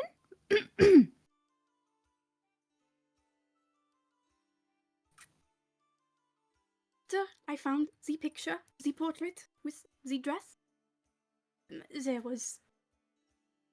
It is a long story, and we are on a time crunch. So, talking points. It was a little bit important. No? No? Well, I don't. How do you say? Oh, by the way, I know we are investigating this dreaming, and everything we learn more makes it worse for you. I've been there for a few times before, and the dreaming and I were kind of friends, but I don't know what to think about that anymore. And the dreaming is, the one person who can kind of give me what I want most in the whole world. So, like, why would I tell you that? I don't know. So, How? What? Okay. That sure. Yeah. Your friend. How long? Has this been going on for? not too long. A few weeks. We've only been doing this for the last week. Yes, longer than that. By a bit. Right. Not months and months, but a bit. But why didn't you say anything when we were investigating them? Because the longer I can visit the dreaming, then she gives me a dream that I very badly want. And I don't want to give that up, because then it's done and it's over, and I can't have that again. And having a good dream you want, is you can't have that and not then not have that.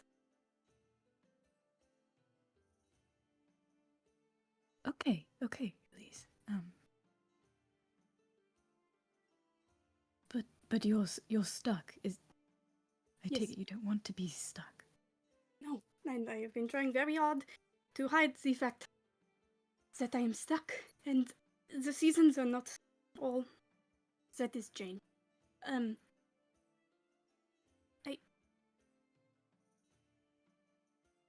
old, I don't do good with change, and everything is changing very fast. I understand. Thank you for telling me. Let's see if we can get you unstuck. Yes. If it means,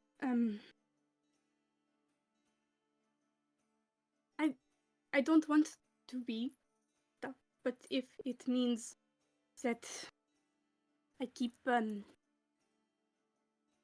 dreaming, then I will have this hair forever then.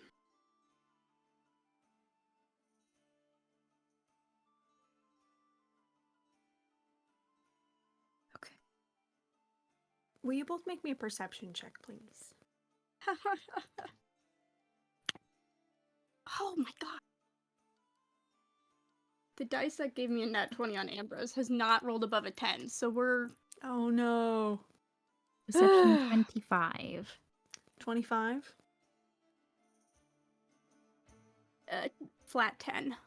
Flat 10, okay. I think Elise, and I think this makes sense because of the way that you are facing each other in this room. I think Elise, what you kind of notice in this moment is it's almost like when like you can almost feel the change before you hear like the very distant kind of like boom. And I think you feel like this moment of something coming before you can process what it is. Lark, as you are sort of like turned to face Elise and having this conversation, over your shoulder you watch as Farah, who is standing up kind of by the king and queen at this point, who looks like very relaxed. Every now and then is kind of like scanning the ballroom. Easy enough, I think, as assumption for Camille. And I think you watch a moment before you feel this, Elise, as she like blinks and like chin moves up and you see like something take hold on her, like something change on their face, and they like straighten with like hand going to their weapon and have just taken 2 steps when that boom, the second boom, hits this room and just descends it into a chaos that we will touch on in just a moment with all of you. We're gonna hop back in time one more time. Aelia, you are looking What for am I Aurora. supposed to do now, James? What the fuck? Okay, yeah, okay, yeah. You said you're looking for Aurora, or did you? Yeah, I'm looking for Aurora. Yeah, I 'cause think that hasn't happened yet. maybe perception check or Sure. investigation, your choice. Okay, probably perception because it's higher for Mhm. me. Da-da-da-da-da-da-da. That is 29. 29. You find Aurora kind of like lingering in the back in the receiving hall. So you're in the same room as Lark and Elise, kind of on like the opposite side of like the edge of the dance floor, though. You find her kind of lingering off to the side. She's got like a drink in hand. She doesn't look bored, but she doesn't look like the most interested either. She's not Um, vibing. Yeah, I mean, but like Yeah. you would also know, I think Aurora is not an overly social person in general. So like this isn't Right. really that out of character for her. Mhm. You know, she shows up, she makes nice at the events. They're not Right. really here to shake Yeah. hands and smile with the royals. And I think you kind of see her in the corner. She's dressed nicely but plainly. She's got like long, kind of like raven feathers, kind of in a like capelet around. She's just barely on theme, just enough effort to kind of pass. And it's just sort of taking it easy and sees you coming in. A genuine kind of small smile finds its way to her features, and she just, Aelia, hello. Aurora, it's been too long. We'll kind of Yes. and like give her a little handshake. Kind of not like a handshake, but you know, you take somebody's hand, you squeeze it a little bit. Yeah. Yeah, absolutely. She'll kind of like incline her head a little bit too in a very like polite like nod of respect for who you are. Just yeah, you look wonderful. It's very nice to see you. Thank you. Thank you. course, this It's is- wonderful to see you as well. Beautiful. Thank you. Thank you. It was a lot of many months of planning, and I'm happy that it seems to have paid off. I'm son. Yes, no, it seems like everyone is having a lovely time. And my uncle sends his regrets as well. Just, Was it her uncle or her dad? Sorry. Uncle. No, it's okay. You know, It was her uncle. Astra and Okay. Aurora's parents are deceased. So Orion is their uncle. Oh, Ryan's their uncle. Okay, my bad. I thought that he was their you're dad. fine. Okay, never mind. We haven't talked about Orion much, so you're okay. That's okay. That's cool. Okay. Yes, I had heard that he was coming, and I was hoping to have a chance to speak with him. But I mean, you're here, obviously representing your court, Yes. and I was just I wanted to first of all say hello, but also I had heard that he was having a bit of difficulty gaining the king's ear on a few matters to offer my assistance in any way. I know that you know, things can be a bit prickly in that area, but I of course would be more than happy to use my proximity to help out fellow Celestial. Kind of like gives you a very fond kind of nod. Just, I appreciate that very much. You're very kind.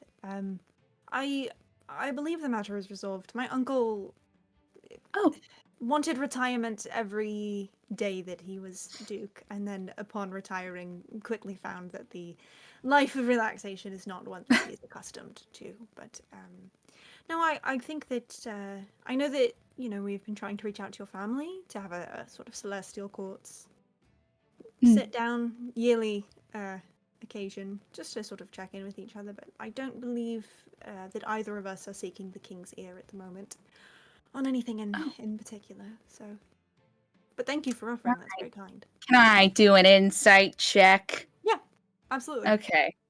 Because I do not believe that to be true. There's no way her uncle did all that shit without her knowing. And I get a d6 to this, right? Yes, you do. Nice. Oh, that's good. Okay.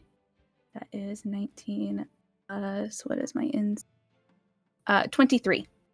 23. I think on that roll, you can definitely tell that they are picking their words carefully, which again, for like an archfey, is not huge, but not crazy.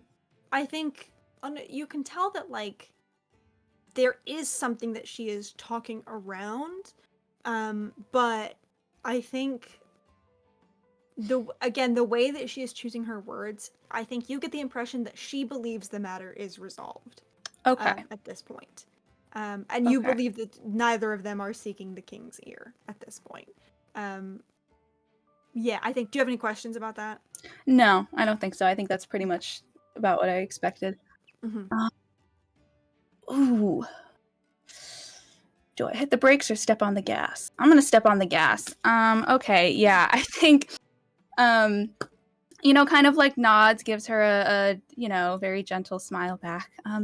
Well, if that's the case, then perhaps there is something that you might be able to help me with, another matter. But my husband and I are currently looking into the disappearance of a foreign dignitary from Vortis. Their successor came in search of them, and we've been trying to help as much as we can. And we heard that there was a possibility that she might have made herself known at your court, the former pirate king, Bella Bones.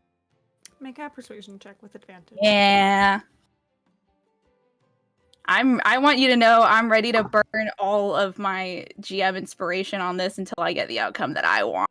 Let's see. I love to hear that. Yeah. Oh, I don't even think I need to. That is a 25. You don't. I rolled a nat one. I think you kind of like.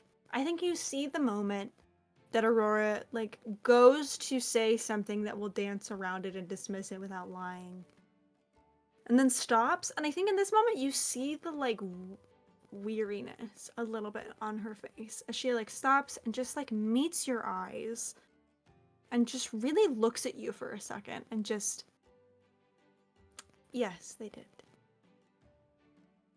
They did. I think kind of,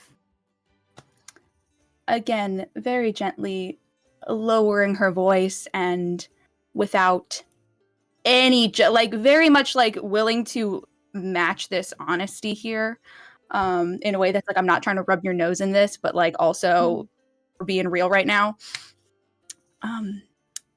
I've also recently been made aware that her connection with the Dusk Court was of a more intimate nature a number of years ago. Yes. We haven't been able to find any further evidence of her presence here, but I was wondering if she said anything to you that could be a clue to her whereabouts. Her successor is very concerned for her. Very, very worried for her. As I understand it, they got where she wanted to. She found the door she was looking for. And has she found a way back?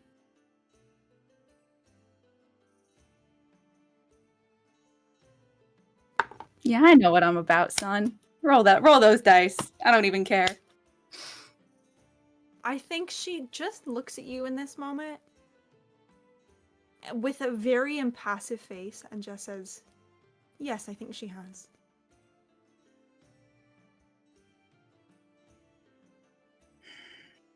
Your Highness, can I offer you a piece of advice, even though it is not my place? Please. This is a beautiful ball. Maybe one of the finest I've ever seen. And you are a wonderful person. And you would have made a wonderful queen. But take your family and leave. Go. Fight in the Mirian Games and win. Live happily, live freely from this place and its expectations, and its rules and its unfair everything. Take your family and go. It's not worth it, Elia. You can only hold back the tide for so long.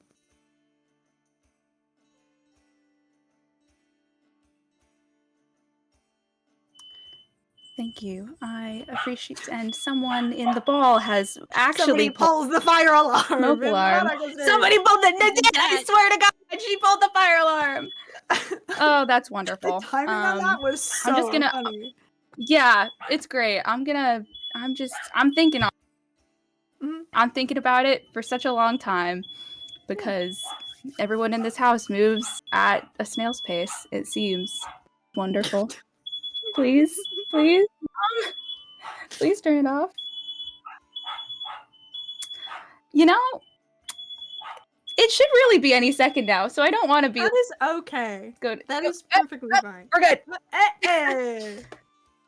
Hey, Heather came in clutch. Thank you, Okay. Heather. Wonderful. Yeah, I think that this conversation is going about the direction that Alia expected, which is very sad to her. You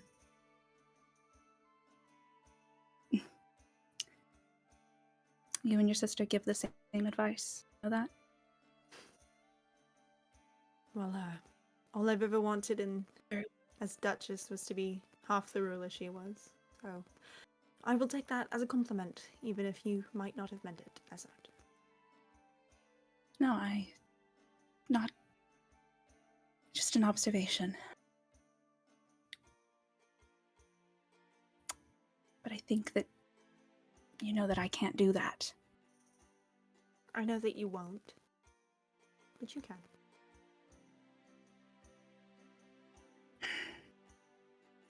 Well, It's not Your too Highness, late. then I wish you luck in attempting to hold back the tide. I truly hope it works out in a way that leaves you happy in the end. And I hope that you know that regardless of the evening, you are always welcome in my court. As is your husband. Thank you.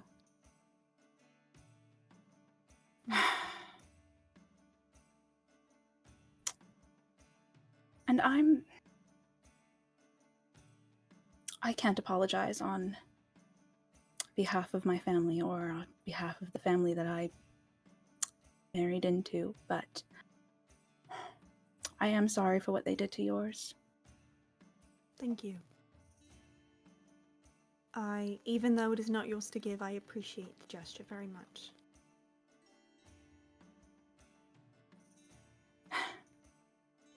If you'll excuse me, I know you think that the outcome is decided, but I still have to try. Gives you a very, sad and fond nod. And lets you go.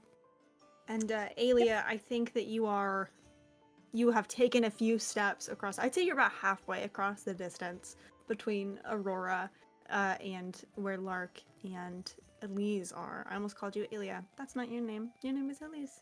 A lot of vowel sounds. You are about halfway through this sort of distance when this shockwave hits all of you, no matter where you are in the castle. And I think those of you who are in Lark's room, even through kind of the haze of the scrying, you hear Tavia go, "Hey, hey!" And you hear like footsteps in your direction a moment before the shockwave hits all of you as well. And in a moment, for all of you, your entire world caves in. The glass windows in the receiving hall, these huge stained glass kind of like backdrop, and the windows in Lurk's room crack and splinter, flying in these vibrantly colored fractals throughout the air as a violent gust of air tears through the estate and lights in a hugely vibrant shade of blue, as you are all much closer to the epicenter of Threadweaver's usage now than you were before. Flower arrangements and intricately displayed trays of food and drink, and the decorations in Lark and Alia's quarters and the journal, everything in the vicinity goes flying and crashing into each other. You're crashing into the people around you, bumping into walls and furniture and these like trays of enchanted food kind of like carried by these invisible hands toppling over and spilling onto everyone around. It is loud, it is chaotic, it is overwhelming. And just like before, the moment you start to wonder if this will ever end, it does. All of you blink and everything is exactly where you left it. With a single exception for my friends in the receiving hall. We're gonna pause here, go back to our friends in the room, to react to this, and then I didn't expect the party to be split, but it's okay, we're gonna fix it in a minute. Luca, you watch, and Camille as well, as you kind of like watch through this ability as this shockwave goes out, and as it hits the room that you're in, you are both torn from the scry as your concentration breaks in this moment from the chaos. But not quite soon enough for you to miss, as the magic kind of swirls up this staff and encapsulates the area. It leaves and begins to form the figure of a woman. As you kind of like come to in this room, Tavia has like one hand kind of out and is halfway to you, wide-eyed, and just...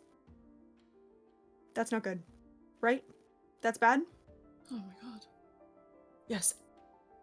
Yeah, no, that was bad. That would be categorized as bad. Okay. Yeah? Also, just so you guys know, there was like a bunch of magic and it kind of flew in towards the palace, is what I saw from the window.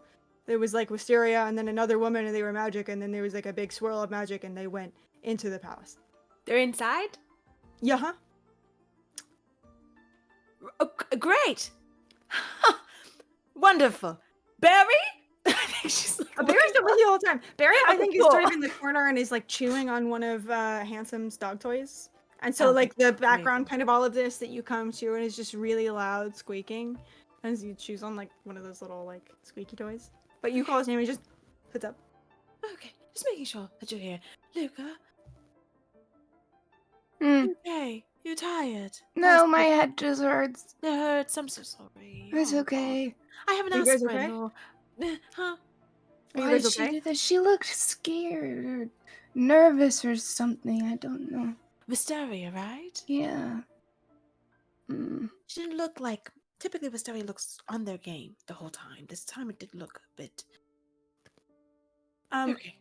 I love to talk about the attractive, scary night. I do think that we should go, though. Because I think that whatever's about to get bad is about to get bad. Oh, was that not the bad part? There's like No, a I part think two. I think it's probably, yeah. Happening right now. We should Because they're in the room. They're in the big room with, you know, Right. like Lark and the king, maybe. Oh shit! What all if of them. everyone's dead? They're probably not dead, but I do think we should go. Let's 'cause go. we should- Okay. Are you guys okay? Do you need anything? Oh, can I hold your guys' hands? Sure, Yeah. yes, of course. Come on. Okay. Yes. Yeah, we'll take your hand. Incredible. And you guys can rush into the receiving hall. Probably a few minutes into what I'm going to say, by the time I'm finished with what I'm saying, you will very much be there and can reunite with the group. Can God. I just swipe a fucking shield off of a guard as I Absolutely. you just give me that shit? All right, cool. That's all. can. You see, they're so shocked they don't even resist you as you snatch it, and then just like, okay. Absolutely, you've got a shield. You can reunite as well. Those of you in the... Actually, you know what? this feels like a fun time to take a break. Don't change that Twitch channel. We'll be back in about 10 or 15 minutes to find out what just happened. We'll see you soon. Bye.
Welcome back. We're gonna pick up in the exact moment that we left off in, with 3 members of our party rushing towards the receiving hall and bursting in a moment later. But we're gonna pick up with my friends that we left off on a moment later, where the entire world pieced itself back together exactly the same, except for one. All of you see in the center of the receiving hall, there are now 2 figures. One that you recognize as Wisteria, who is no longer in her guard armor, but is instead in this gleaming armor of silver and royal purple, emblazoned with an insignia that you don't recognize. Beside her, actually, would all of you, the 3 of you that are here, would you make me a very quick perception or insight check? Because you saw Wisteria recently also. Unnatural 20. Beautiful. You said perception or insight? Yes, your choice. 15 insight. 15. Beautiful. And Aelia? Sorry, I didn't know I was one of the 3. Yes, you are there. I'll do perception and... Can I do math? I believe in you. I can, 32. Beautiful. Yeah. So all of you then see, all of you who saw Wisteria and glimpses not that long ago, either here or in the days before, you see the armor is not the only thing that has changed about them.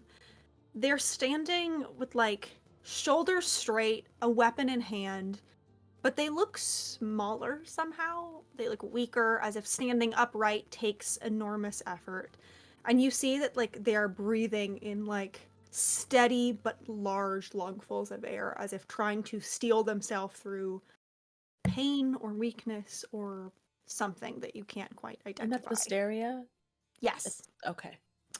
And actually, I think that's a crazy fucking roll. So I will Yeah, say it you is. can identify it. You see it as weakness. You see that like their arms no longer fill out the armor the way that it used to. You see that like the hand holding the sword, which is not a huge sword, it's like a rapier, but still not a threadweaver rapier, a normal rapier, still shakes a little bit. Somehow in the time that has passed, Wisteria has weakened considerably. Mechanically, Wisteria has lost 6 points in strength. Shit. She looks... That means I could take her. Okay. It's okay, she's a dex build anyway, don't worry about it. Beside Wisteria, you all see another figure that you have not seen before in person, at the very least. Except for Elise, who has seen her in person, but not in a very, very long time. You see a woman made of starlight. The late Queen Astra stands at Wisteria's side, chin high, chest heaving with the first lungfuls of real air in decades. They have cool toned, slightly dulled royal purple skin, flecked with silvery freckle-like constellations, deep purple hair that falls in soft curls down her back, and vibrant green eyes that shine with disbelief and satisfaction. They're wearing an evening gown of shimmering blue, from which 2 huge blue morpho butterfly wings sprout, drooping elegantly and just barely grazing the floor. One of Astra's hands also grips a staff of silver and white twisted material, sleek and engraved with runes and writing that none of you can make out. All of you also see this same crystal that Luca saw earlier, though here and in person, the faces and bits of magic that sort of flicker in each of its fractals, even though you don't recognize them, a part of your soul recognizes them as moments from past and future lives that you have experienced flit past for each of you looking into this crystal. You also see, perched on one of her shoulders, is an owl of pure starlight. And as this sort of like moment pauses, I think all of your eyes, both the party and those of you in the room, look to Ambrose, who has sort of like stood from the throne, having sensed a moment, like just not quite quick enough that something was about to happen, who stands still right in front of his throne, not far from where Flora sits, staring like open mouth. And he is fixed on Astra. Anyone who would like to can make me an insight check. Do I still get the D6 or was it just a one-time thing? It's for an hour, so you still get the D6. Oh my god, We're Slay. not there yet, right? I'm Or gonna are say we? that this point, the beginning of what's about to happen here, and at this moment is when all of you can kind of walk through the doors and see this same thing. You are, I would say, like maybe 30 feet back from where the rest of the party is, which puts you at almost the full, like 91-20 from the front of the room to the back. But you can, if you'd like to, start weaving your way towards the front. But it is enough that you can see all of this. Could we also make the insight check, I guess, is Absolutely. I'm going to say you guys make it at disadvantage because you are very far. Can I specifically insight Wisteria? Absolutely, you can. I blew an inspiration for it, but I got a 13. 13, okay. 22. Okay.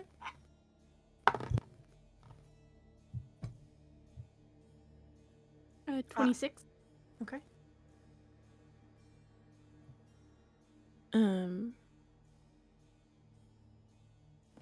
Sorry, I'm trying to. That's okay. Yes. So I have prying eye, so I can't roll anything under a 10. So that's Beautiful. a 19. 19, beautiful. And Luca, are you rolling? I did not make it. What'd you roll? I'm just A nosy. 7 for both. 7, okay, yeah. We are gonna start. We're gonna go low to high, and then we'll pick up with you Elise in just a moment. If I forgot, please remind me before I move on. Incredible. 7 for Luca. I think what you see as you sort of enter the back of this room and begin shifting through. Actually, we'll make one, you know what, take the help action from Tavia on that actually. So just make another one, make it flat. Because he's also staring, but he doesn't know what he's looking for. I rolled a nat 1. Not 1. Okay, so 7. That's okay. Yeah. Tavia's not seeing much either. Tavia is looking for threats, so that help action makes sense. With the 7, I think that what you notice as you guys sort of like begin to maneuver through these crowds, I will say with a 7, you are able to pick up on the location of the other like people that all of you care about. So if the time comes, you know where they are. You see Georgie kind of in one corner with some of the other Arcane Inquisitors. You see Margot, who is sort of like at the very back of the room, kind of behind where Ambrose is, and I think you see her kind of turned in the direction to where you know Sunny the Dragon is and where you know the walkway to where the rest of the dragons are. You are able to locate like Alia's family. You are able to locate all of the Angelos. You can sort of like get a bead on where everybody else is in this room with a 7. Moving back up, the rest of you got over 20, correct? No? You got a 13. Perfect. I got a 19. I think 19, perfect. My 13 and my 19, I think what you both kind of see in this moment is really, really genuine shock on Ambrose's face.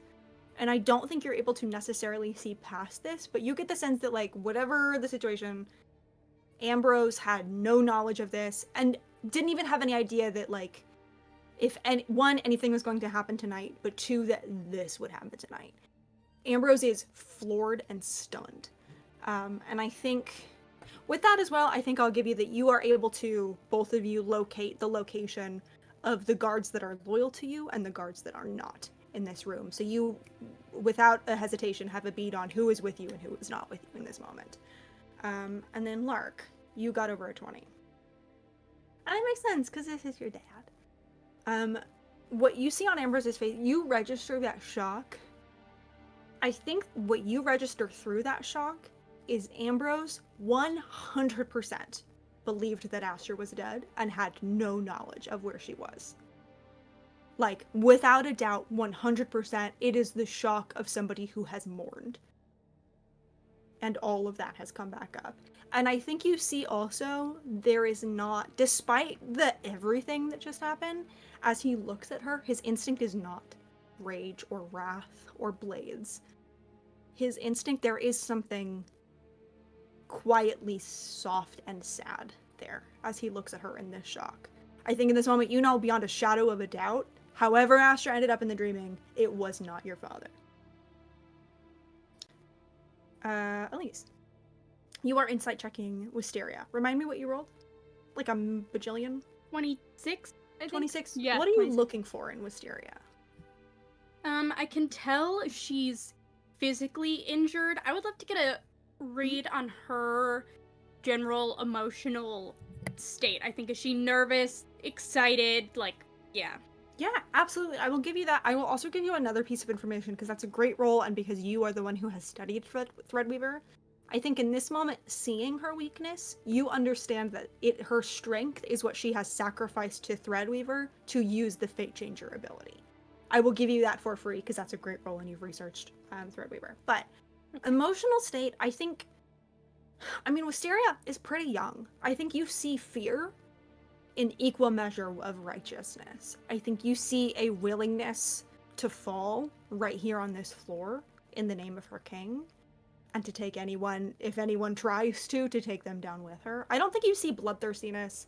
You don't see, like, even wrath. I think what you see in this moment more than anything, beyond the fear and the righteousness, is, like, self-pride. Is a feeling of, I did it.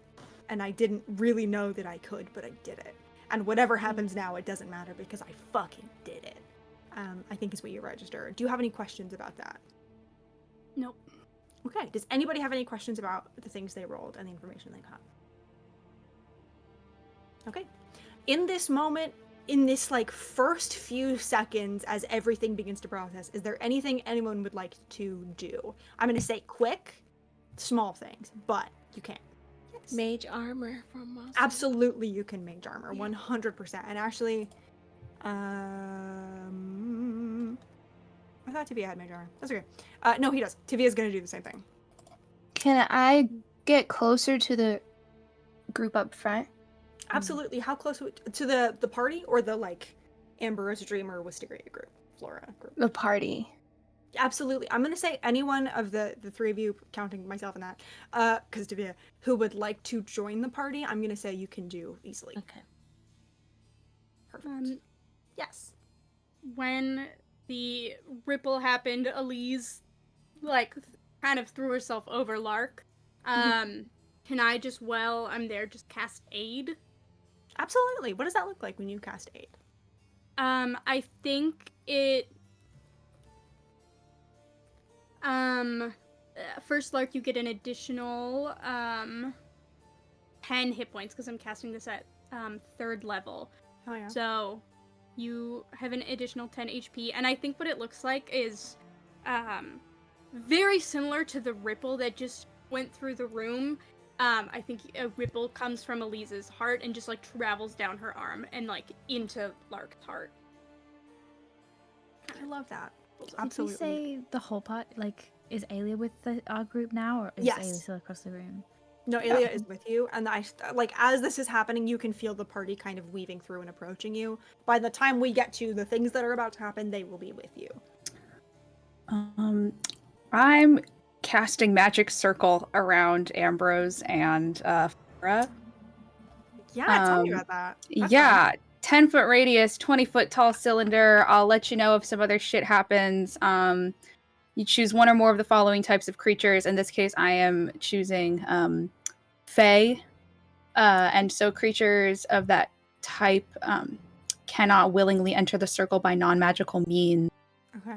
If they attempt to do so, they must first make a saving throw. If they get in there through any other way, there's some other shit that happens. Disadvantage on attack rolls, blah, blah, blah. I'll let you know if that becomes relevant. So you are doing it in the space they're already in? Yes. So it's only if people enter it. Only if people enter it, they should be fine. Okay. I believe. I had a follow-up question, but I forgot it. That's okay. We'll get to it. Incredible. You can absolutely do that. As you see, like, your magic begin to take root in the tiles around. And I think that you kind of, like, as you're looking in that direction, you clock Aurora, captain of the King's Guard, who has sort of, like, maneuvered herself to be within 15 feet of Ambrose, like, clocks it, eyes scan, finds yours, and nods, and gives you, like, I'm with you. Mm-hmm. Yeah. Incredible. Last call for anything anyone would like to do. Yes. Where am I in relation to, like, where Astra and, like, the king are? Am I, like, behind the two of them? So you are kind of like diagonally. You are like diagonal to Wisteria and to Astra. I would say the distance between that group and you is like maybe like a 70 feet, unless you think that you were like right where kind of in the throne area. And then you are approximately, I would say, 90 feet from your parents. And you are facing them. So they're like Astra and Wisteria, like if they were to kind of turn like this, they could see you, but at the moment they are facing forward. Do I have time to phase step? And I would like to phase step like in the center between, like, breaking like Astra and like. You can't get to the center, but you can get within 10 feet of them. So 10 feet in front of Astra. No, because phase step is phase step 30 or 60? Can you remind me? I don't know. It doesn't say on my sheet. I think because I have I a think it's funky 30. phase step. I think it might be 30. Oh wait. I have Rose's character sheet right here. I can tell you. It's 30. Okay. Okay. So you can get half the distance, if you would like. So then it's like when this eventually, spoiler alert, goes into initiative, you could then reach them in one move action without having to dash. I think I would rather move until I can get to a point where I can phase step in one. Absolutely, you can do that. So as sort of like the rest of the party comes up behind you, you can start kind of maneuvering your way up. This conversation that happens is going to happen as you are, unless you are, I'm assuming you are doing so subtly and not sprinting. If you want to sprint, you can sprint. I don't think I'm being subtle. I think I'm in too much Sure. shock and I'm too desperate to, like, get in between the two of them. Sure. I guess think mechanically, Glock are is, you like- dashing or are you taking your move action? For my brain in terms of time. I think Glock is like pushing people out the way. I think he's dashing. Absolutely, yeah. So we can say, so that's 60. So this conversation will start. I will let you know when you break through the crowd and are able to Okay. sort of reach them. Okay. Incredible. And also just point of order, are all of you going with Lark or are you staying? I'm backing up my husband. Perfect. You are going with. I'm nosy, so I want to get to the front just to see Love what's that going for you. on. You can stick with it too. How yes, far are we from the you action? are 70 feet from the Dreamer and Wisteria. You are 90 feet from the King and Queen. Okay. I think Camille just goes up 10 feet. I don't think she Mhm. gets Okay. in the mix of it. Yeah. No worries. And So we're Delete? 60 feet away from Tavia will probably stay in between the two groups to cover both.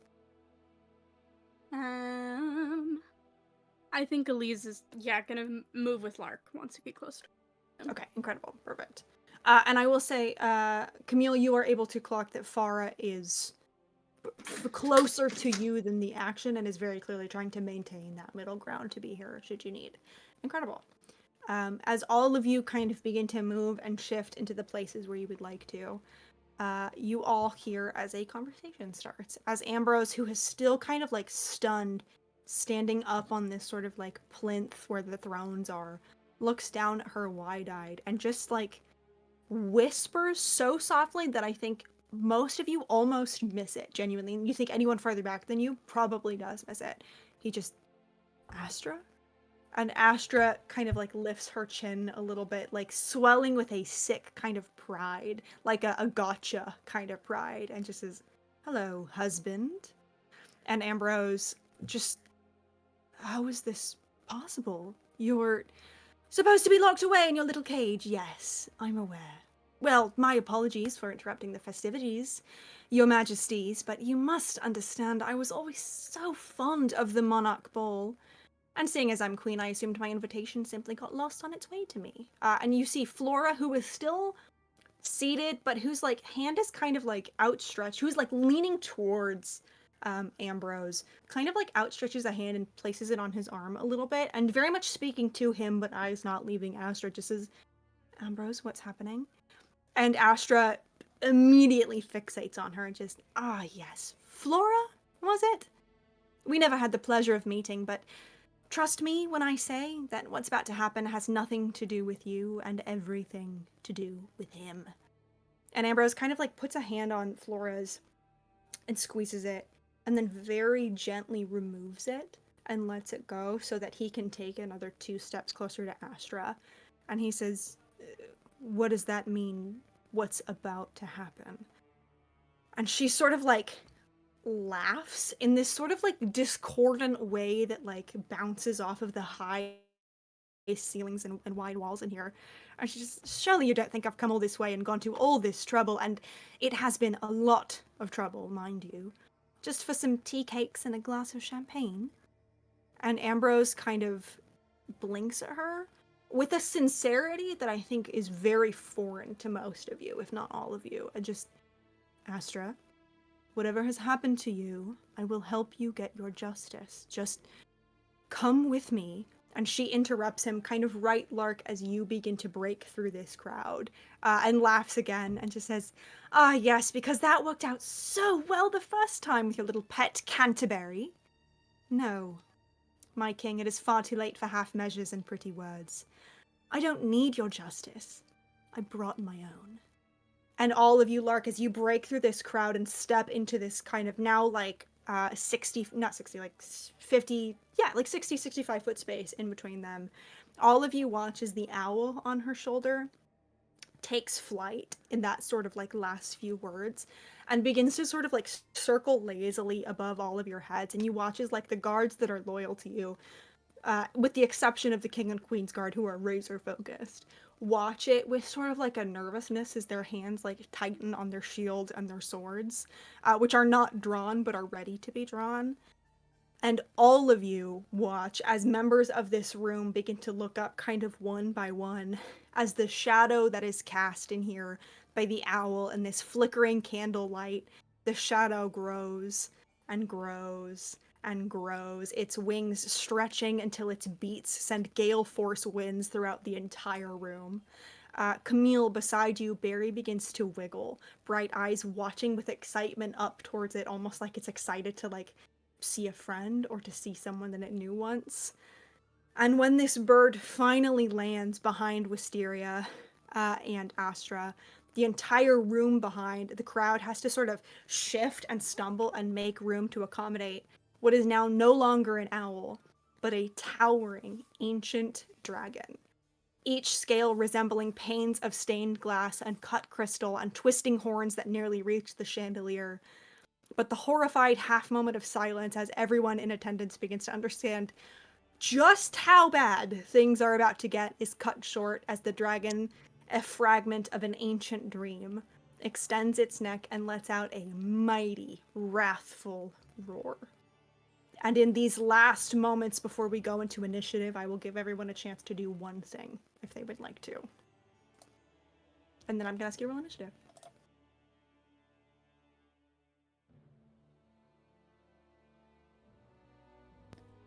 Warding bond. Absolutely, you can do so. I'm assuming on Lark? Yep. Absolutely, you can do that. Sorry to ask again. How far am I from specifically the king? You are now. How wide is the magic circle, Diana? The magic circle. Let me check. I have the spell up. It is a 10-foot radius. 10-foot radius. Okay. So I will say they are not within 10 feet of each other. Did you have a preference between who is in it and who is not? In terms of, I want Ambrose and Flora in it. That was my priority. Perfect. Them. Absolutely. Yes. I'm not putting Ambrose and Astra in a cage match. I was Absolutely, like, you're gonna make a kill box? Okay, yeah. No, did I say? I totally meant Flora before. No. That was probably my brain. Incredible. So that is around them. So you can, Lark, as you kind of break through this crowd, I'm gonna say, depending on your intent, you can be keeping in mind there is 60 feet between them, you can be as close in the middle between those two or as far as you would like to. I will let you tell me where you are. Locke is just like blindly shoving people aside, and as soon as he's within 30 feet and able to face step, I think he face steps like in front of Ambrose and uses himself as like a fucking shield and like flings his body in front of this king. Yeah, absolutely. You can sort of stand with your arms out on the edge of this circle in between Ambrose and Astra. As you do so, you see that, like, with the sort of room and the chandeliers and the pretty glassware in this room, like, shaking and clattering with the boom of this dragon's roar, you see Astra's eyes move from Ambrose to you. And when they fall to you, I think you are... I mean, I will let you tell me if you are surprised to notice this, but I think that, like, they soften just slightly. I think you get the sense in this moment that your efforts have paid off, and she's not super eagerly inclined to beat the shit out of you. But that she will push you out of the way to get what she wants. Is there anything you would like to say as you shield your father? Or is this your grand act? That sounded my condescending. granddad, and I was like, wait, what? No, your grand act. I think my grand act is, throwing myself in front of the king, and I think he just chokes out one word, which is just, don't. I love you so much, I'm not going to let you make a persuasion check on that. Actually, make a persuasion check. We'll see what it impacts something else. Go ahead and make your persuasion check. Okay. Please.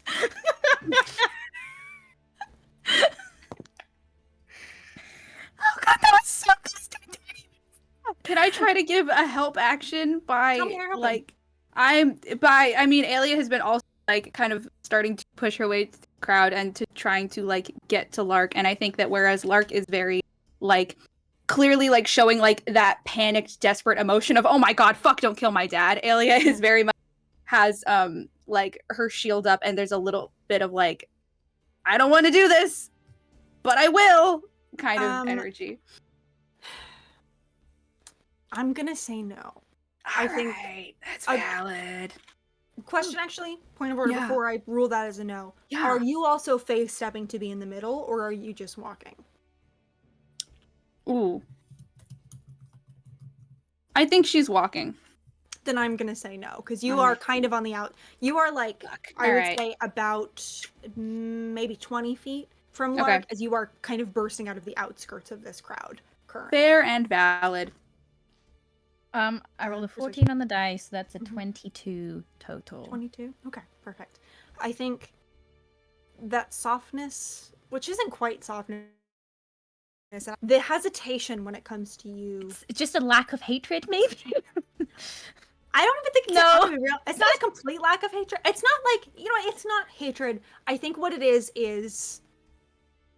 you rolled a really good insight check earlier. Well, I think what you recognize it as is Astra understanding that you are important to someone that she loves, and Ambrose is not, and she will do what she needs to do without, in a perfect world, she's not going to make you pay the cost for Ambrose's crimes, essentially. But you make that persuasion check, it has an effect that you don't see, but it does something. Take my word for it, I love you. Is anybody else doing anything in this one moment? Yes. Yeah. I think seeing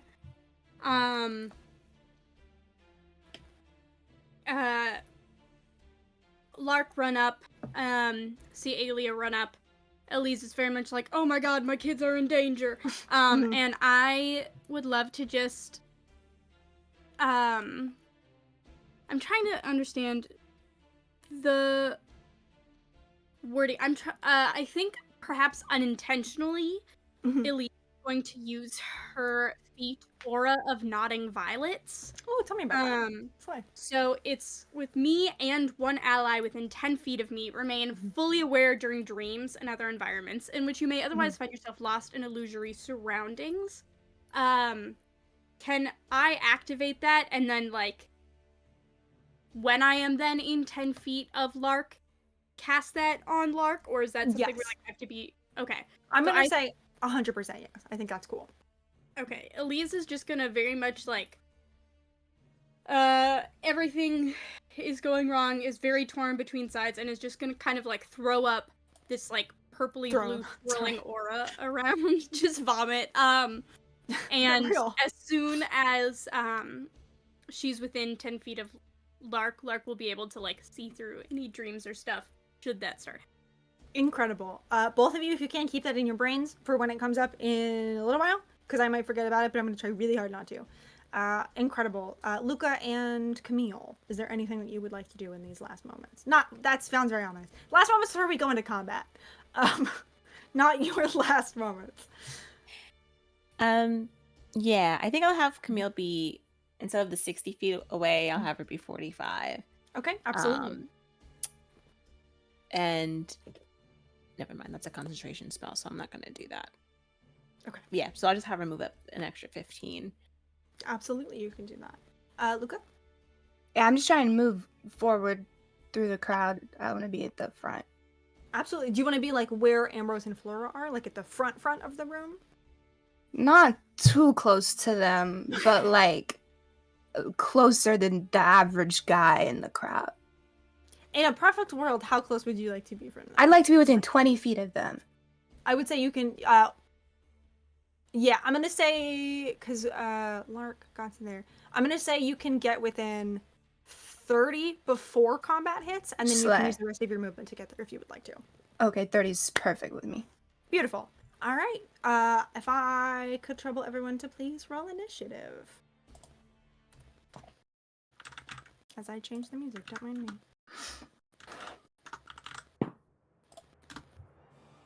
Oh, now I get an at 20? Fuck that! Oh, it's kind of poetic, though. I gotta find this. All right. Everybody roll. Hell yeah. Natural 20. Anyone 30 to 25 on top of the nat 20? Okay. 25 to 20. I got an unnatural 20. Beautiful. And we will put you at the top of the order, Lark, because a natural 20 is a natural 20, and I think that's great. Incredible. Okay, that's 25 to 20. 20 to 15. Oh god, it's 17. 17, bro, you got it. What's your dex? Actually, don't worry about it. We'll just put you. We'll put you in front of Tavia. It's okay. I A 13. Oh, I thought you were gonna be a second initiative score for a second. I'm like, wait. My dex. That is okay. We'll put you in front of Tavia so that my NPC turns are broken up. Yes. I got an 18. Sorry, I forgot to add my. That's okay. Yeah. Beautiful. That is Alia. And then that is 2015. 15 to 10. I got 12. 12. Beautiful. Elise, that's everybody, yeah? Mm-hmm. Beautiful. Okay, Lark, you are first up in initiative. Oh fuck, I'm not ready. If you would like, you can go second if you want. Astra and Ambrose are otherwise top of the initiative, but you got an at 20. If you would like to not be before them, that's fine with me. Can I hold a spell? Absolutely. What spell would you like to hold? Unless just generally you would like to hold a spell. Can I let you know if it goes off? Haunting. Yes. Terrifying, but I deserve it. You're cool. 100%. Is there anything else, movement, bonus action, you would like to do? No, I'm just trying to fuck it. Incredible. Yeah, you stand in front of your father here. And obviously the condition is if she tries to attack my dad. So I'm gonna let you tell me when it goes off because there are many ways to quantify what an attack is. So you just let me know when something happens that you would like to take your spell and your turn during. Affectionate, non-threatening, a little bit threatening. Incredible. Then it is now Astra and Ambrose's turn. As this dragon lets out this mighty roar, and Astra kind of like makes eye contact with you, Lark, I think with your persuasion check, you see there is just half a moment of hesitation, half a moment of not doubt. Doubt is strong.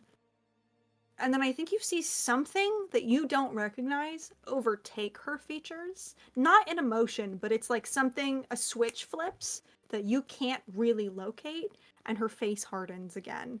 And you see she grabs, I'm so sorry to interrupt you. it's okay. Can I I say gave you explicit something? permission to do so. Yeah. Okay, can I know I didn't make an action, but can Locke say something to Astra before Absolutely you can. she like fucks up? I'm gonna say this whole combat talking is a free action. Slay. I'm gonna talk. I think as Locke kind of like puts himself in between these two terrifying people, I think he just like stares at Astra, and I think like anyone looking at Locke can see, I think they are like, I think the moment they looked at Ambrose and realized that they they got this so deeply wrong, Locke like soul split in fucking two, and they are just, there is just raw pain and emotion on their face, and they look down at Astra and just plead, and they say, she wouldn't want this. I know she wouldn't. I think Astra looks at you in this moment, and I think that expression, that hardness, cracks just a little bit.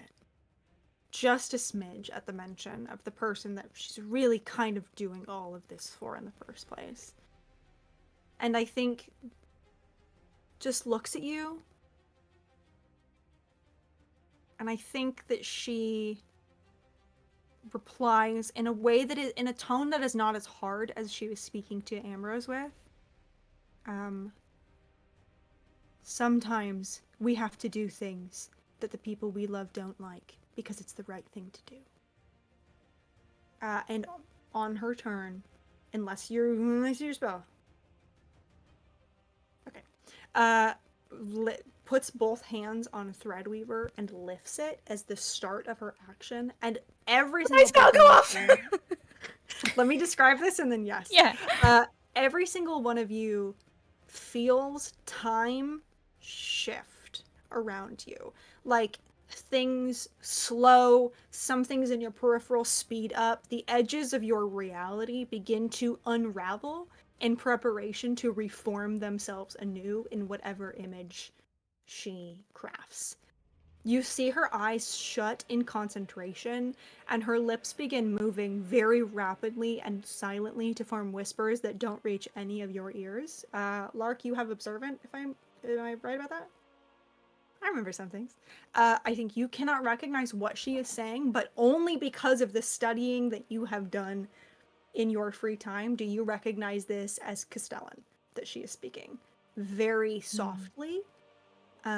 You can't make out her words, but you recognize like the consonants and the way that her mouth is moving as the Castellan language, and a little bit clunkily as well. Like, you don't get the sense this is something she's always been fluent in, but rather something she is doing for this ability. And as time kind of slows and splits, and begins to kind of like unravel around you, you almost see as like the edges of her form shift slightly and she becomes a little bit more ethereal. Mechanically speaking, for the record, activating the Fate Changer ability takes 1 full round. She has started her concentration on that round. At the end of her next turn, it will go off. Just so all of you know, Lark, as she is doing this, your spell goes off. Tell me what you casted. I cast reverse gravity. Yeah. Okay, tell me more about that. That's fun. That's fun and sexy. Hit me with it. I think Lark, as she sees Astra raise this staff, he stumbles forward and flings an arm out, and his eyes turn into these like fey portals of pure burning energy, and there's this like thunderclap that is more electric than noise, and he casts this this spell, which is a radius of 50 foot radius, 100-foot high cylinder centered on a point within range, and the point that I'm centering it on is Threadweaver, and I want to prevent it from hitting the ground. But also everyone else will also float to the ceiling. Incredible energy in the studio. Yeah, incredible. I think that's very fun. Slay. So you cast this 50-foot radius centered on Threadweaver. That is going to be, I think, everybody here. Correct me if I'm wrong, anybody? Okay. Am I? Okay. I do need to send... Is it going to be more powerful if I center on Threadweaver, or is it... Or does it... As long as Threadweaver is in this cylinder, it doesn't matter? I would say it doesn't really matter. Okay, then can I eke it back so that it's kind of like myself and Ambrose are not in that center, in that gravity? If you do that, you will be including probably 50 to 75 nobility. Random people. I need Ambrose on the ground. I'm sorry, I need that guy. Yeah, you can do that if you'd like to. I'm gonna say that still includes everybody except Lark if you are excluding yourself. Are you excluding Alia, who's also, you can see her. She's, I think, the only one in the party who's towards the front. Yeah, I would say you can kind of tip it the other way. As a note, most of the guards will also gravitate. Does it have to be 50 feet, or can I make it smaller? I think it does have to be 50. Okay, then I'm gonna try and center this so that it's catching everyone and leaving as many of my allies out of it as possible. Absolutely, you can do that. I didn't see that coming. That's very fun. You watch as almost like in a way that I think those of you who are watching, probably just Alia who is not feeling the same effects, you watch as like Astra's like hair begins to raise and she begins to like rise, and I think there's a moment where you're like, damn, Threadweaver can do that. And then you watch as like her signs in the back start like waving their arms and go like fumbling into the air as like a lot of nobility and guards and like staff also begin to raise. The dragon raises a little bit as well, as in this center gravity no longer exists. Very fun. That is your spell. Astra is still concentrating in this moment. She's just having a little fly about it. That is Ambrose's turn. Ambrose is going to use the equivalent of a bonus action's worth of time to stare dumbfounded at everything that's happening and to try and figure out what the fuck is going on. And then I think behind you, Lark, you hear the sound of like metal pulling free as those of you who can see Ambrose, watch as he like reaches a hand into a compartment of the throne that none of you have seen before, into an extra dimensional space, and pulls free this huge gleaming sword that is almost seems to like glitter with starlight. And anyone who's looking at him, I think you watch as his eyes like dart around the battlefield, both more collected and more frantic than you would expect from him. And I think, Lark, you feel his hand on your shoulder with his free hand. And he leans in to... I don't even think he takes a chance with whispering. I think he uses the equivalent of like a message cantrip just to say, take your mother and your wife and flee to safety now. I will handle this. You have done what you can do. You need to be safe now. And Ambrose is going to step out of the magic circle and begin to walk in the direction of the dragon. Lark, you can reply. You can do a short reply if you'd like with the way message works, but you don't have to. I think Lark like tries to step with him and is just like frantically, like almost childlike, like shaking his head and just going, no, no, no. He just kind of squeezes your shoulder and continues walking. He is going to skirt the outsides of this gravity field on account of he does like to be on the ground, just like generally when he's holding a big, sharp, pointy thing. And I think he is going to, I'm going to say hold in action until any part of the dragon is within his reach to attack. That is Ambrose's turn. Lark, you also hear Flora behind you kind of like stand and try to like, Ambrose, and like stand, and she doesn't leave the circle, she stops on the outskirts, but your mother is now right behind you. That is Ambrose, and yes. I'm so sorry. I wanted to do that before we moved on from Astra's turn. I wanted to see if I could have a reaction, if that was okay. Absolutely. 100%. I would love it if Camille, as I think she is caught in this gravitational pull up, her cast Curious Casting. So as a reaction, when you see a spell casted, you can detect magic effect to try to identify it. This is because I want her to have advantage on any attempts to try to dispel. Yeah. So to clarify, this is on Threadweaver's Fate Changer ability? Yeah, she's currently casting a spell right now, right? It is not a spell, it is an ability of Threadweaver. Technically, but I will say, I think with Curious Casting, if you would still like to use your reaction, I would say you will gain advantage on any checks made to understand the ramifications of the magic, and if on your turn you choose to make a check on if anything can be done to stop it, or any part of the Threadweaver process, I will give you advantage on that. But this is an ability, and you can sort of feel, you are an expert in the ways that magic comes together and reshapes and changes. And I think you can feel more than anybody else here the way that Astra's focus is pulling at the strands and the threads in the weave that is reality and magic and time and space around you. Okay. So wait, she didn't...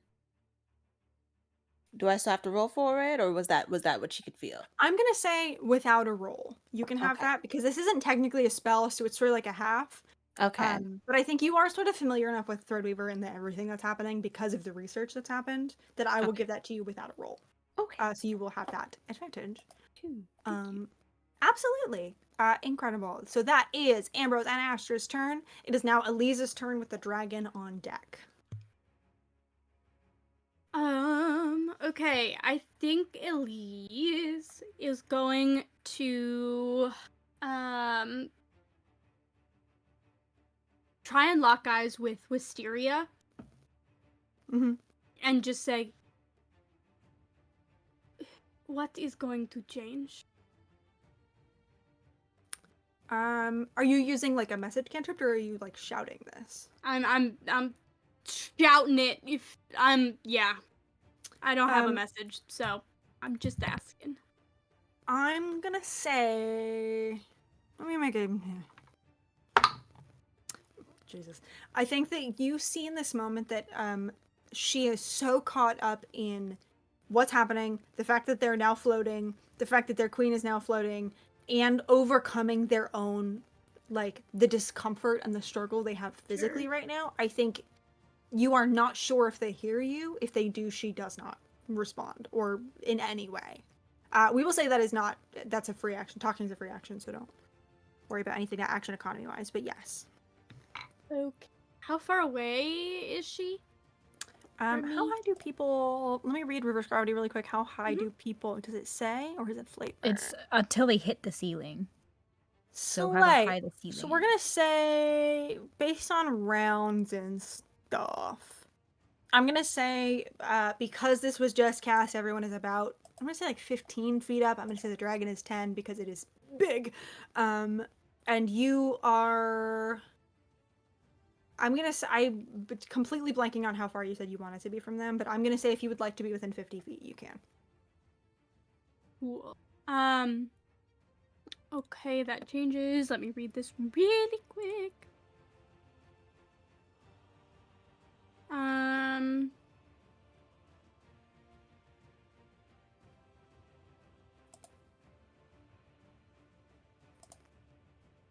Okay. I think Elise in this moment is overwhelmed, torn, doesn't really know what to do. Sure. So is just going to cast Bless Okay. on whoever's around me, which I think would be Camille, Luca, and Alia. Perfect. Absolutely. So all of you have a D4 to saving throws and attack rolls. Mm-hmm. Perfect. I think that's all I'm gonna do, but let me double check. Say that one more time. Plus which rolls? Attack rolls and saving throws. You get a D4. And then I would just love to be with move next to Luca and be within 5 feet if possible with my With 30 feet, she was yes. You can just make it to that radius with Luca, 100%. Okay. Incredible. That is your turn. The next turn is the dragon with Alia on deck. All of you watch as the dragon, who is kind of like adjusting to their form still and is now floating, but dragons fly, so how hard can it be? Sort of like twists this long crystal neck and like looks at everyone who is now floating, those of you who are not. And I think that all of you watch as sort of like the plates of glass and crystal on their neck begin to light and gleam with this purple iridescent magic. And they rear back their head and they breathe out purple smoke. I'm going to say everybody on it's a 90-foot cone. I'm going to say aimed behind, so not towards the king and queen. I'm going to say that is sort of like at an angle. I think Camille and Tavia are going to get hit. Luca, you were up at the front. The two of you were up at the front. I'm going to... Elise, roll me a luck check to see if you just... Because 90-foot cone is a big cone.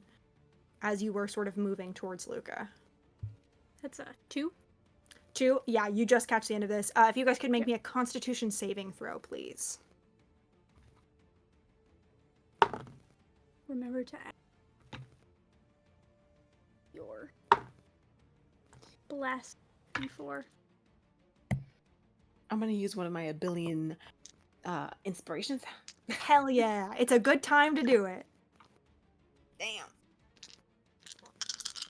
Could I use a reaction to move in front of Elise and absorb it? Is this a skill or a flavor? Either way, I'm on board. I have absorb elements. I feel like this is not an element. I will let you know. this is his bad breath. That's not an element. Something kind of like it. This this is going to do psychic damage, essentially. Oh, so good luck. Yeah. Powerful energy, absolutely. Those of you who rolled, did you? And I'll roll. I just rolled for Tavia. Let me see. What did you guys roll? I'm using my DM inspiration. Beautiful. I got a 13. 13. That is a failure. Yeah. I got a 14. That is also a failure, but like with the heart emojis and my love for you, you know what I mean? Me, Camille. That is also a failure from Tavia. as this sort of like billowing purple smoke glimmering with like starlight and almost flickering candlelight billows out around you. You are all engulfed in the smell of lavender. Let me roll the damage very quickly. I gotta do some math. Hang tight. That is 50. And I you should have said probably this just done this on the computer. If I didn't Psychic? roll, did I technically use my reaction? You Yeah, I did did. technically use your Okay. dash. But I will, because we kind of got funky with the usage of that, I'm gonna say if you would like to retcon that and not have the Threadweaver advantages, I'm okay with that. James, really quick. Yes. Is this a charmed effect? It is not a charm effect. Okay. It never is mind. psychic damage. Okay.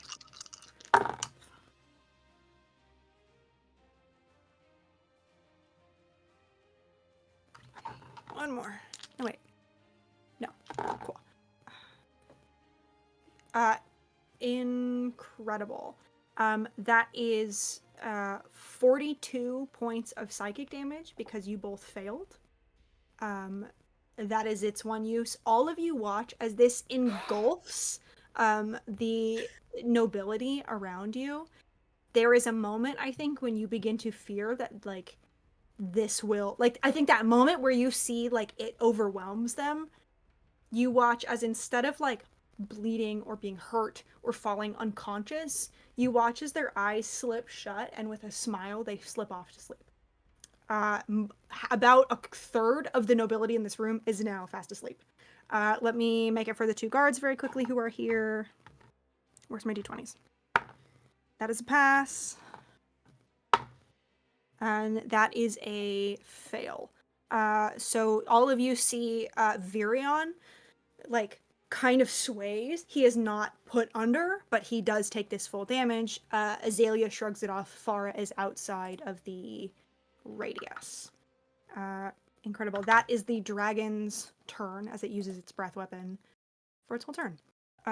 Next up is Alia with Luca on deck. All right, I'm gonna do a couple of things. Look at that. I'm using my movement to beside Lark, Ooh, and I'm so I sorry. think You're using your movement to what? Cut I'm out. using my movement to move in beside Lark. Absolutely. Got the shield up. I'm fucking ready to go. And I think in a very, like, she has her sword in her hand. She's gripping it. She's ready to fucking start swinging. But oh my god, everything is suddenly floating. Sure. And I think her gaze slides from Astra over to the dragon now that it has fucked some people up real bad. I, as a bonus action, am going to use my Champion's Eye feature.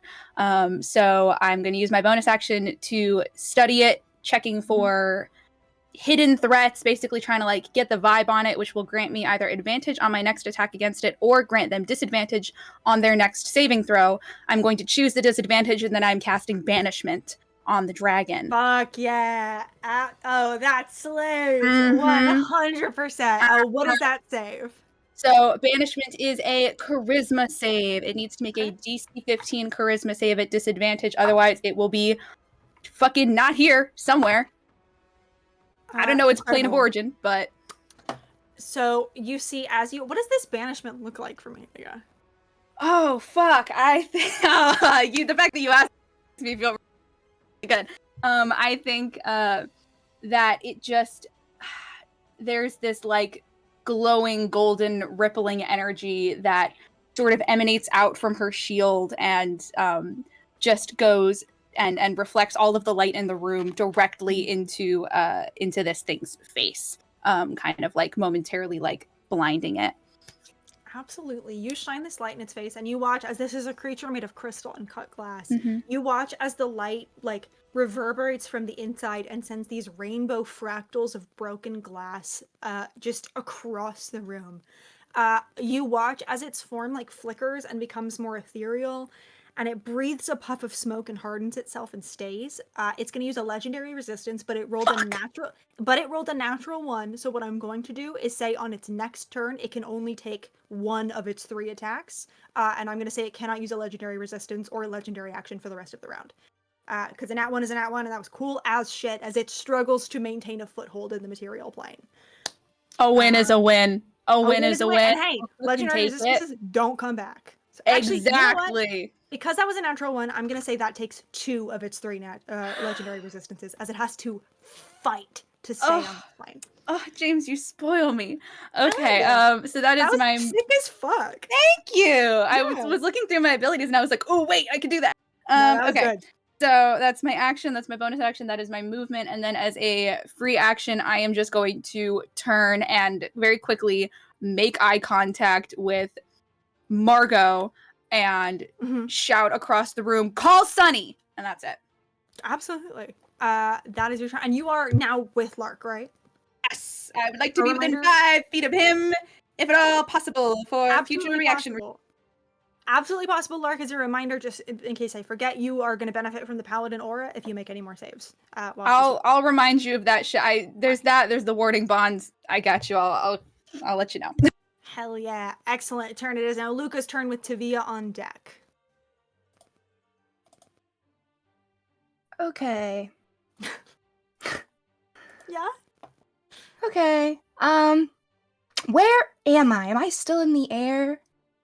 You are in the air a little bit. I'm going to say you are about 15 feet in the air. You are allowed in the spell to make a dexterity saving throw to grab onto an object if you would I can like. fly though, so I You feel can like fly. I'm going to say, yeah. You know what? That's a really fucking good point, huh? I'm going to say that you have enough control in this. Yeah. I'm going to say you can move as normal in this. okay. if you Freedom would of like to. movement, slay. Yes. How far am I from Astra? And then how far is the dragon and Ilia? Remind me how close you want it to be to Ambrose? I want it to be 30 feet to Ambrose. 30 feet to Ambrose. So you are 50 feet away. You are about, now as she's rising in the air, about 40 feet from Astra. And I'm sorry, what was the second question you were asking? Ilia and the dragon, the Sistine Chapel dragon. The dragon is about 50 feet from you as it's rising in the air, a little like 45, 50. And you are 30 feet from Lark and Aelia as they are standing where the king was. Oh my gosh. But you have your full move action because you can fly. If you would like to move somewhere closer. Okay. And Astra's casting this, not spell, but this ability. Yes. Mm-hmm. I think I want to fly to be like directly in front of Astra.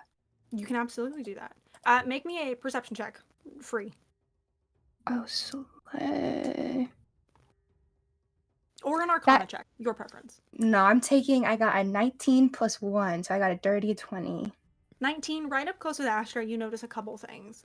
One, she is very much not aware of anything that is happening in this space, as her entire, like, down to her core, she is focused on what she is doing, as this ability has begun. 2, you can see now, as you are close to her, she is only partially present on the material plane.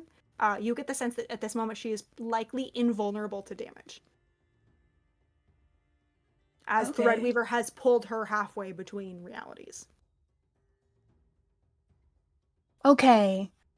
I want to, 1 second. Yeah. Can I tell what Astra is doing? Like,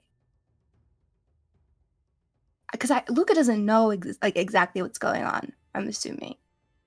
Sure. I mean, I think because of the information that all of you have kind of received about Threadweaver and the conversations you've had, without a check, you can tell that Astra is using Threadweaver's ability to essentially change reality. You don't know in what way she is changing it, but you know that Threadweaver has the ability to change the fabric and the material of the world.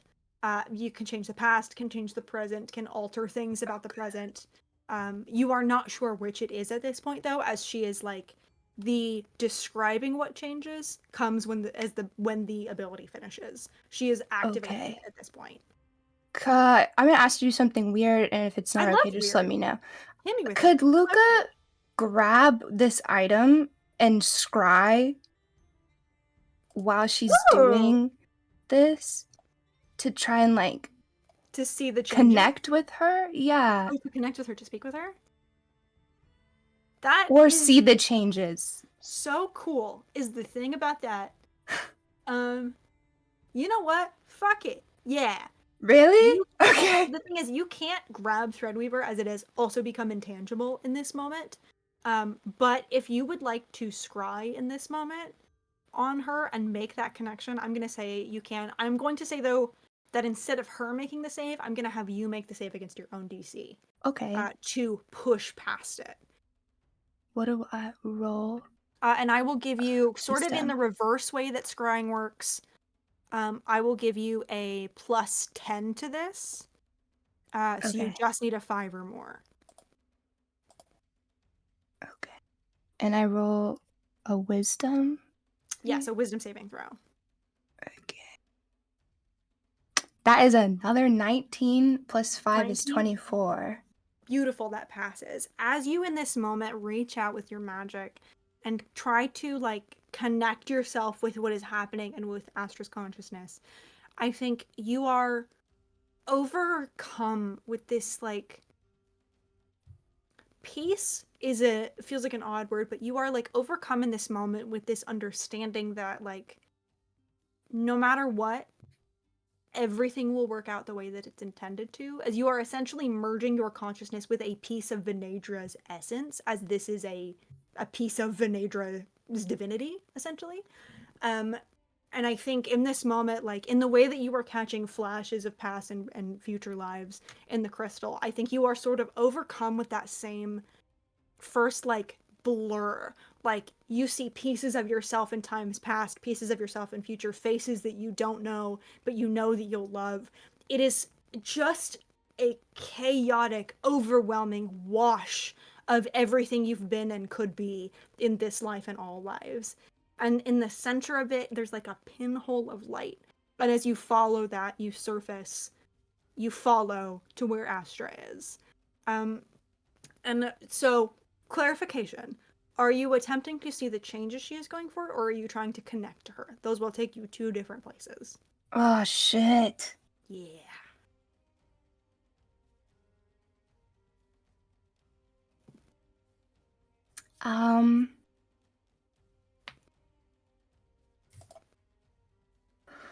I think she wants to see. Fuck! I think she wants to connect with Astra. Yeah, absolutely. So you push through, searching for the piece of Astra that is awash in this overwhelming divinity. And I think as you sort of come out of this, almost like surfacing from a body of water, I think you find Astra standing in this beautiful glen that is full of wildflowers. Very different situation. The sky above you is glittering stars and galaxies, and rippling waves of like blue and green aurora borealis above. And you see Astra standing. Astra here looks much younger, like cheeks are pinker and fuller. She looks happier. The angles are not quite so sharp, and you see that she is like hands outstretched, just holding a staff that is not there as she focuses, and her mouth like moves quietly as this part of Astra's consciousness focuses. Okay, I think Luca's gonna like walk up to her Yeah, absolutely. and kind of stand in front of her as she is like outside of this, positioned in front of her. Yeah. Carrying your check earlier over on Astra, as you get closer, you can see, it's hard to understand, I think, what's happening, but you can almost see as like, I think there's a moment where you blink and it almost looks like the edges of her, there's like a double almost, and you watch as the more she chants, the more the gap between the two begins to grow, as if a piece of her is being cleaved from her. Slowly but surely. I think Luca's gonna like reach out to like very gingerly like touch her hand that's just grasping nothing. You touch the hand and it is cold. And you see like her eyes kind of like snap open, and there's still, it has like that sort of double effect where there is like a second outline of her face and it becomes one and then it merges. You get the sense the struggle, this concentration is still happening, even in this moment in time. And what would you like to say or do? You don't have to do this. I think simple, to the point. I love it. I think in this moment when Astra's eyes meet yours, you see like raw, visceral fear. And this version of Astra that is flush-cheeked and happy and young looks at you and says, "She's sending me away. I can't. She's sending me from her, and I can feel it. And I can't. She's tearing me from her." Oh my god. You don't... Luca looks so scared and kind of like steps back a little bit. It's a lot. I'm not gonna lie to you, it's a lot. Can't you tell her to stop? It's too late. It's too late. She's sending me back. And I don't want to go back. I want to stay here. We just got here and I want to stay here. And you see these like silvery, like almost like shooting stars, tears begin to fall from this version of Astra's face. Tell me what to do then. I can help you. Find me. When she sends me away, you have to find me and you have to send me back. Please come find me when she sends me away. Don't leave me there. Where are you? I don't know. The place where we've been locked away. She's sending me back there, and you have to come get me. You have to send me back because I have to find Rose. I have to see her again, and I don't want to go back there. Okay. Rose is okay, but I'll do my best, I promise. One of the hands leaves the staff, the one you touched before, and grips onto yours like a vice as her eyes meet yours and don't waver. And this seems to give her some comfort in this moment, and she just like nods at you and says, "You have to find me. You'll find me. I've got it. I will find you." And I'm gonna say that's your turn. We are going to move on from there to it is Tavia's turn with somebody on deck. After that, it is going to be Camille.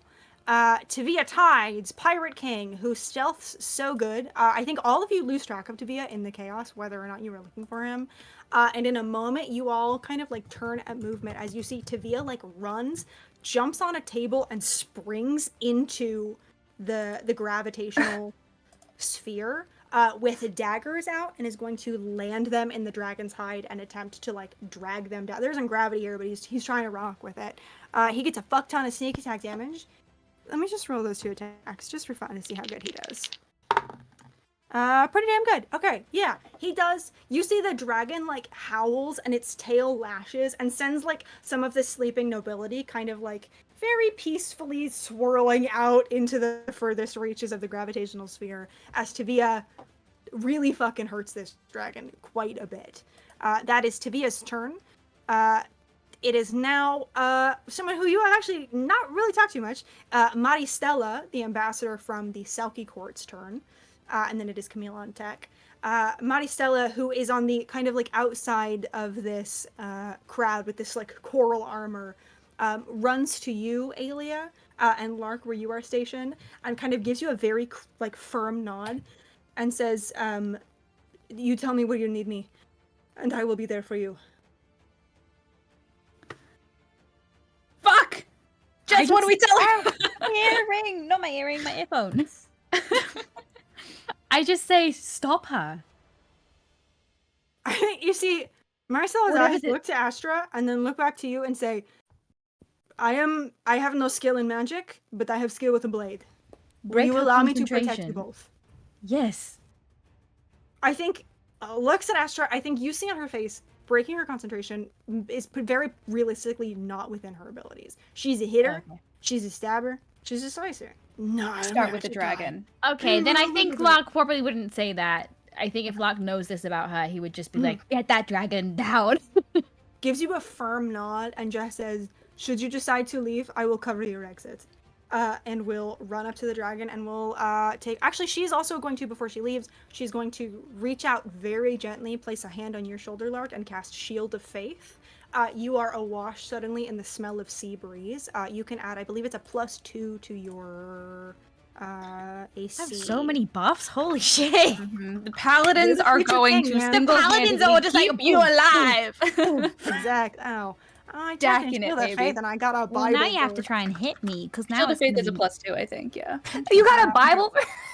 Yeah, I was like, that's not at all, even close to what I'm looking for. Yes, you have a +2 to your AC as she rushes in on the outskirts of this gravitational field and actually kind of like stands behind Ambrose and begins taking attacks into the dragon as it moves closer. Ambrose is also going to take the attacks that he held. You see both of them like cut and slice and move in this sort of like dance. But the two of them have very different approaches. You see, Ambrose moves with like grace, as if like he's not in the gravitational field, but he's almost floating as he moves and cuts, and his blade finds purchase, and the dragon howls. And you see each of his blades cuts finds its home. You also all can tell he is beginning to try and find a way up to Astra here in this moment without losing control. Maristella, however, in lieu of grace, she has rage, and she has passion, and goes like in the way that Ambrose like dodges blows gracefully and moves in with another. Maristella is an overwhelming force, a tidal wave crashing on shore. And just again, every single one of her, she has this like huge trident made of coral, and the bottom is sharpened into like a blade. And you see that she is like throwing the trident, and it returns to her as the two of them just hack the fuck into this dragon. It is now Camille's turn with the other assorted miscellaneous enemies on deck. Okay.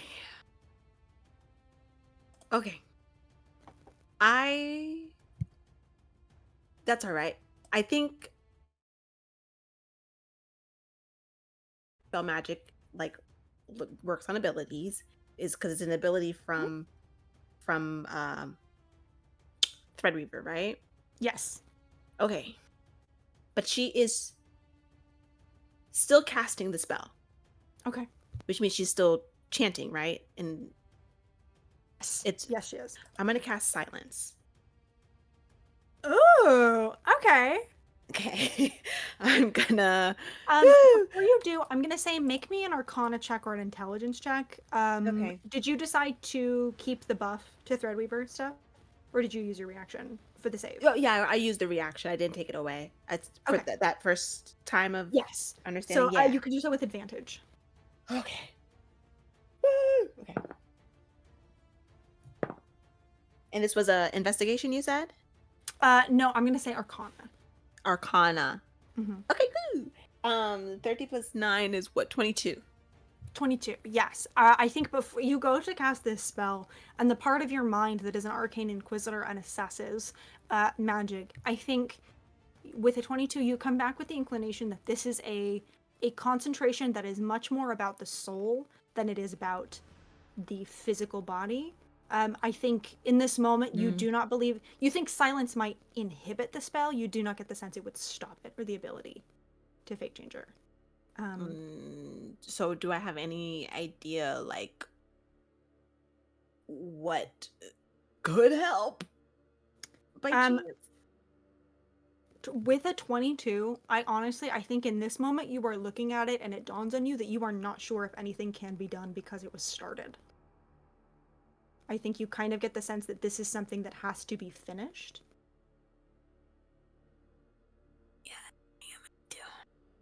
Yeah, I think Divine artifacts, man. yeah. I think But I will say, for free, you do also see Luca, like, eyes kind of glazed over and emitting this sort of, like, purple-tinged white smoke as she is facing Astra. I think you do get the sense that Luca has done something to, like, throw a wrench in the works, essentially. I think twofold. One, you think if anything can be done, Luca might be able to, as she is, like, already in there.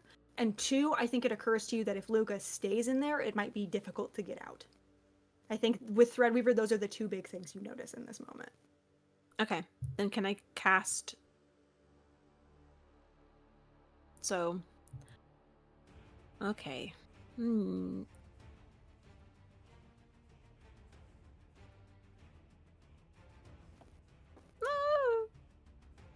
All the things, all the ideas that I have is to try and stop it, so I don't know.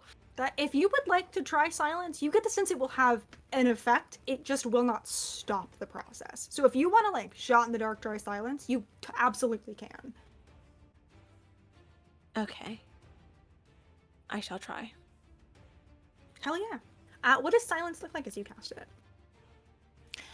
I think first off that sleep thing took Camille out. I think she looked like she was like, fainting onto one of those little couches, but ended up going up into the air because of gravity.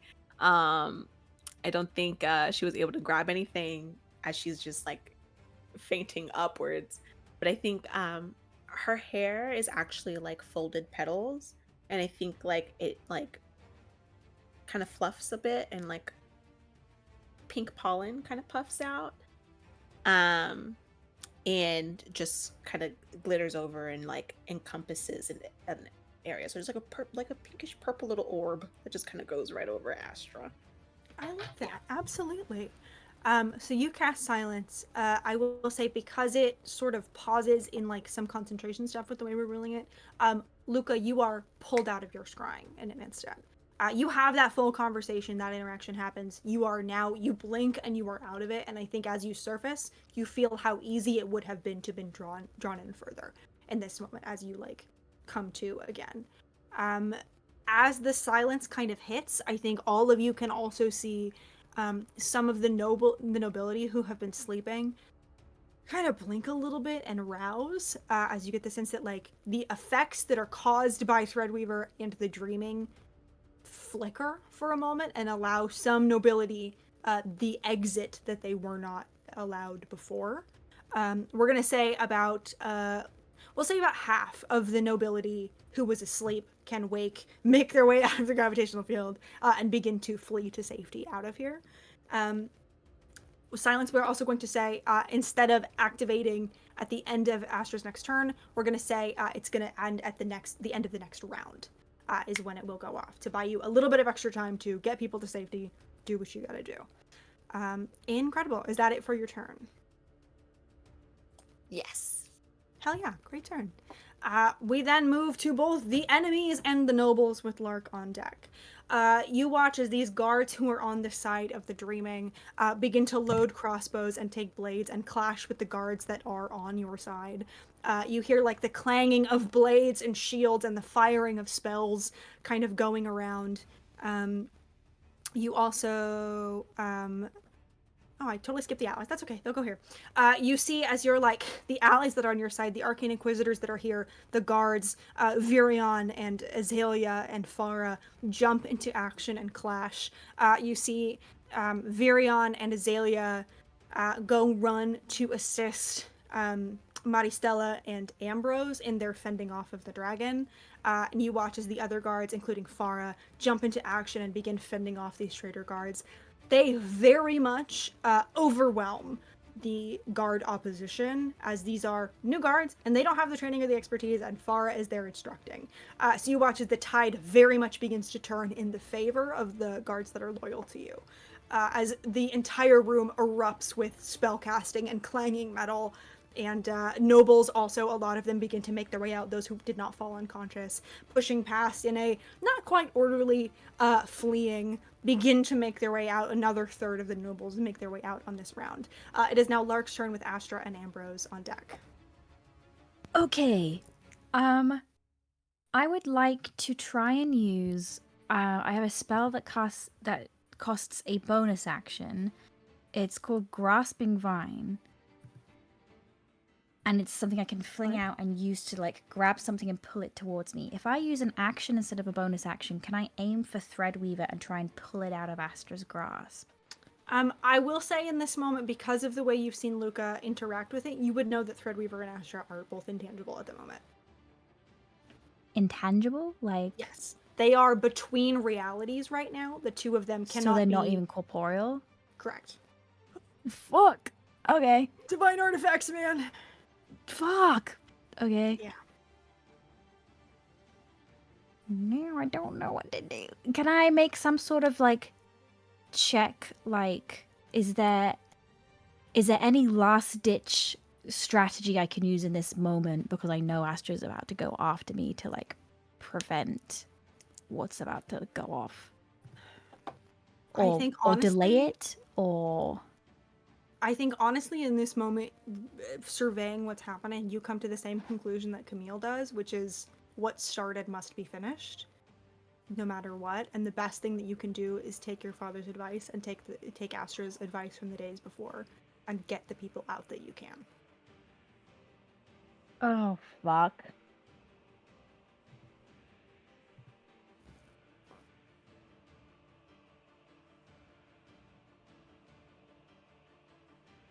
Okay.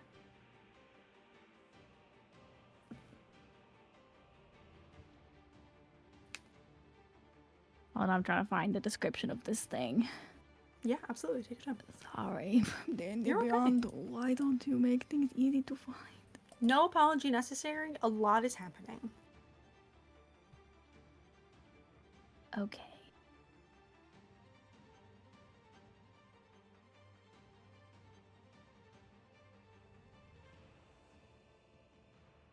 God damn. I think in this moment, Locke tries to make, like, one last piece of, like, final eye contact with his dad. Yeah, absolutely. And I think he just, there's, like, the saddest, puppiest brown eyes are, like, just filled with tears. And he just, like, stares at him. And I think he mouths, like, I'm sorry, from across the room.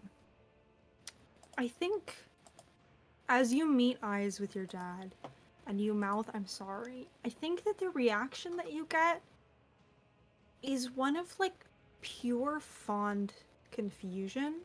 I think what you understand in this moment is he has no idea what you're apologizing for. Yeah. Truly and sincerely, nothing has even occurred to him that you would need to apologize for. And I think he's very much like in kind of between this sort of like rhythmic movements as he slices into this dragon.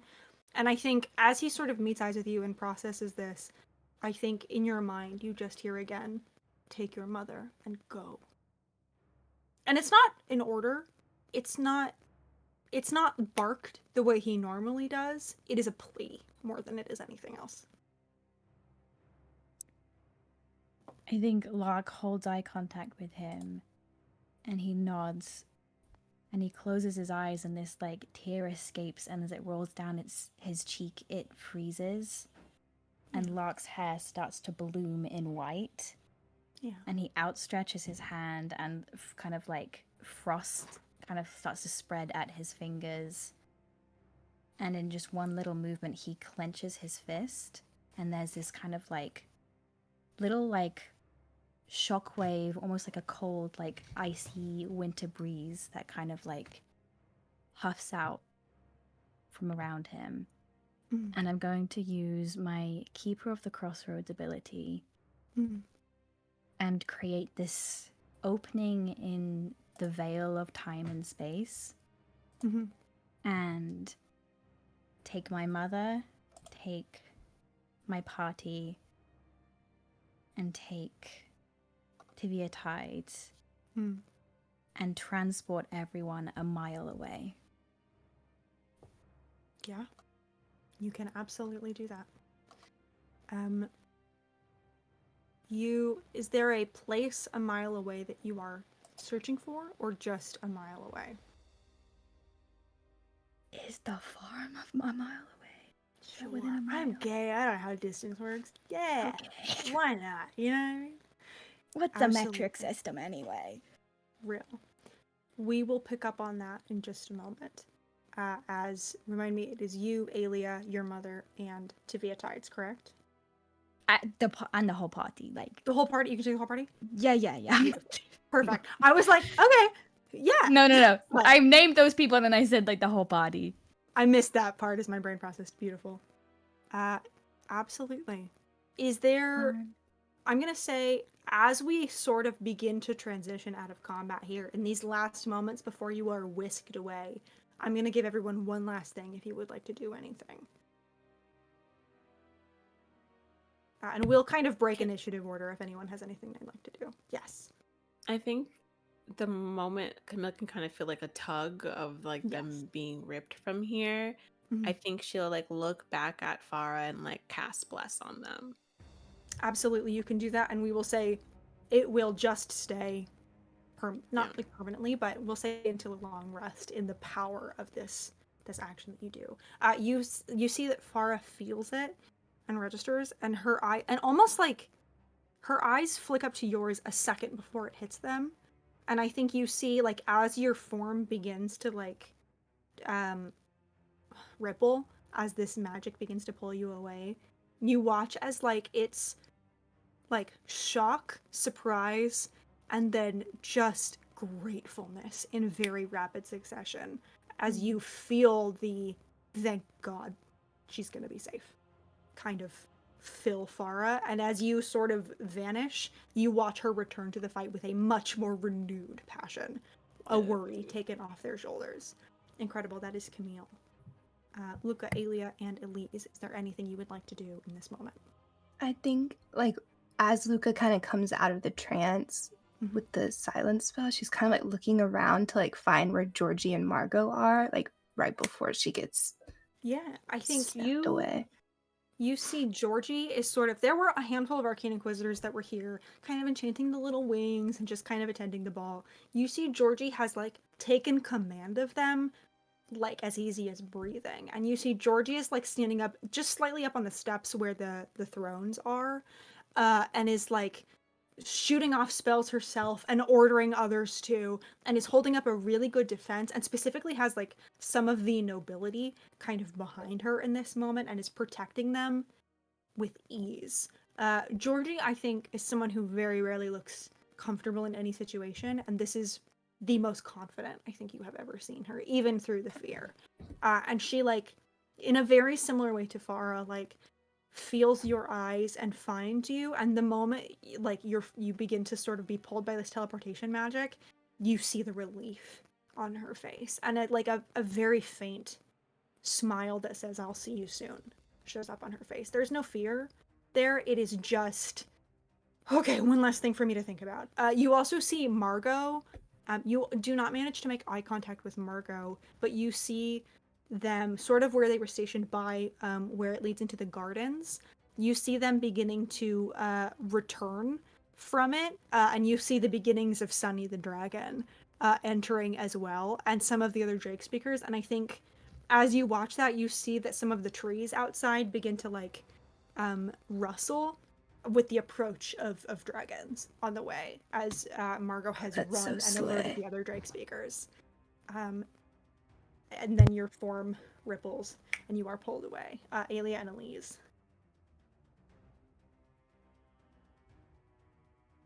And if there's nothing you would like to do, that is perfectly okay too. I just want to give you the chance. You got one, Mara?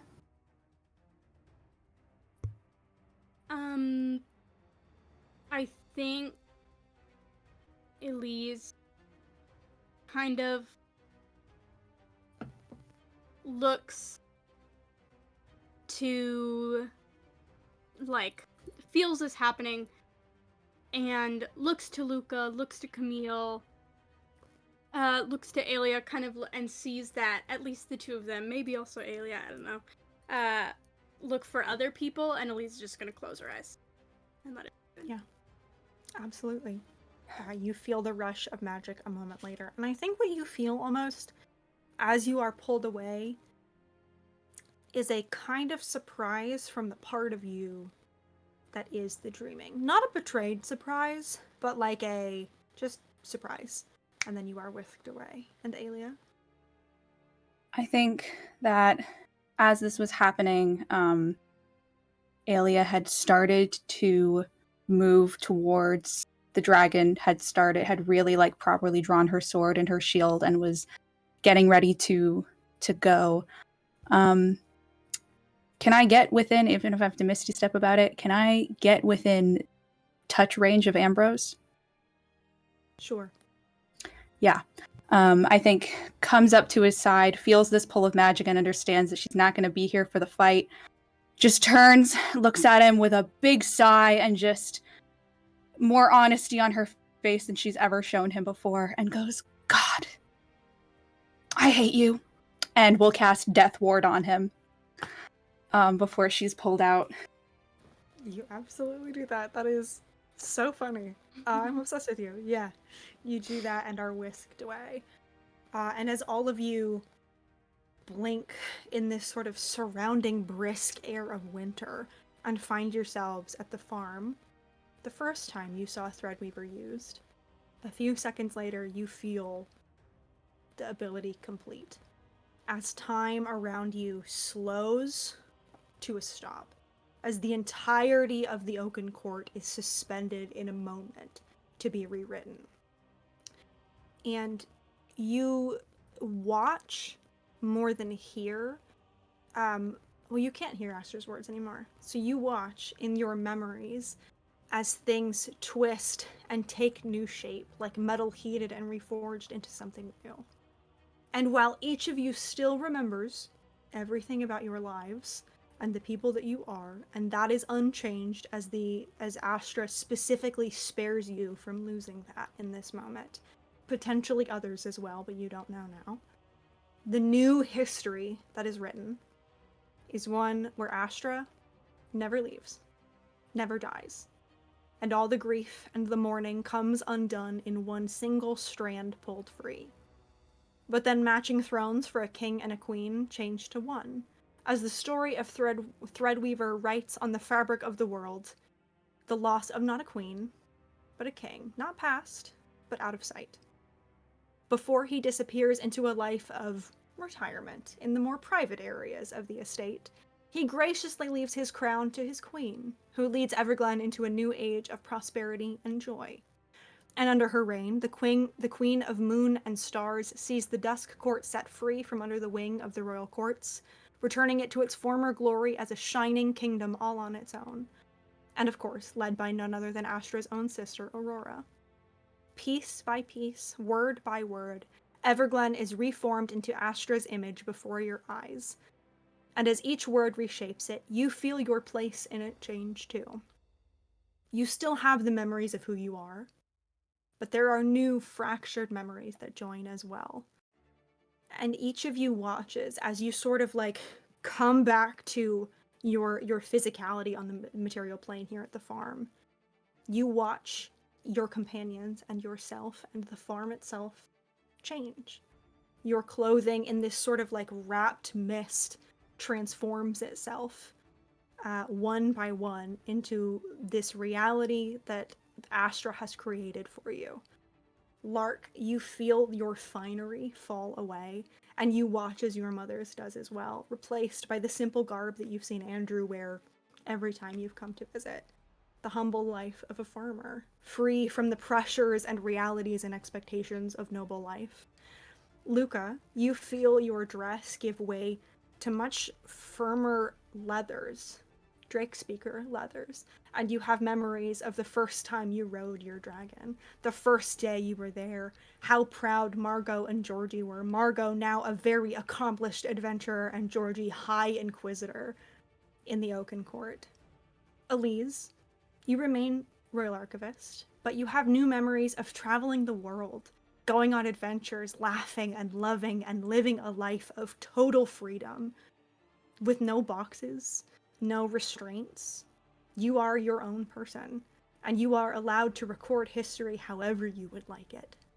Camille, you feel your dress transform. You feel your jewels become even more gilded.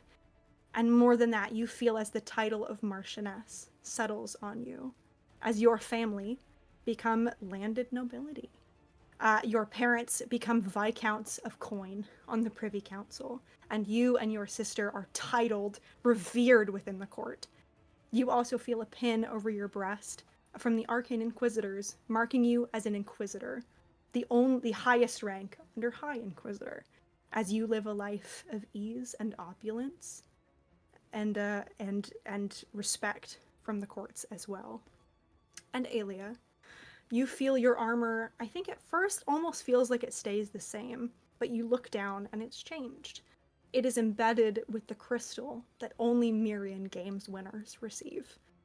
You feel the crown as the heir to the Dawn Court, and you know in your heart you are a knight of the realm. You are a champion of Everglen, and the people look high to you as they walk. They bow their heads because they know that anything you want, you get. And as each of these pieces change, I think all of you watch on this farm as a new house is built in a place that was once rows and rows of vegetation.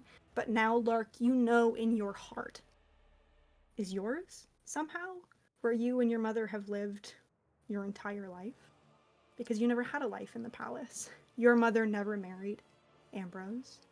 And you've spent your life exactly where you wanted to be, in the dirt, with the animals, happy and content. And notably, all of you watch as Tavia Tides is untouched. Nothing changes, and you watch too as he processes all of this, and it does not pass him the way that it did the first time. He sees what's happening, he remembers this life, and for some reason, nothing in his life changes. And as all of you come to in a world remade, that's where we're going to end today's session. Thank you so much for joining us for Tales of the Archive Reverie. I had a great time and I hope you did too. We'll see you right back here in 2 weeks to find out what that means. Welcome to Act 2, and until we see you again, sweet dreams. Bye-bye.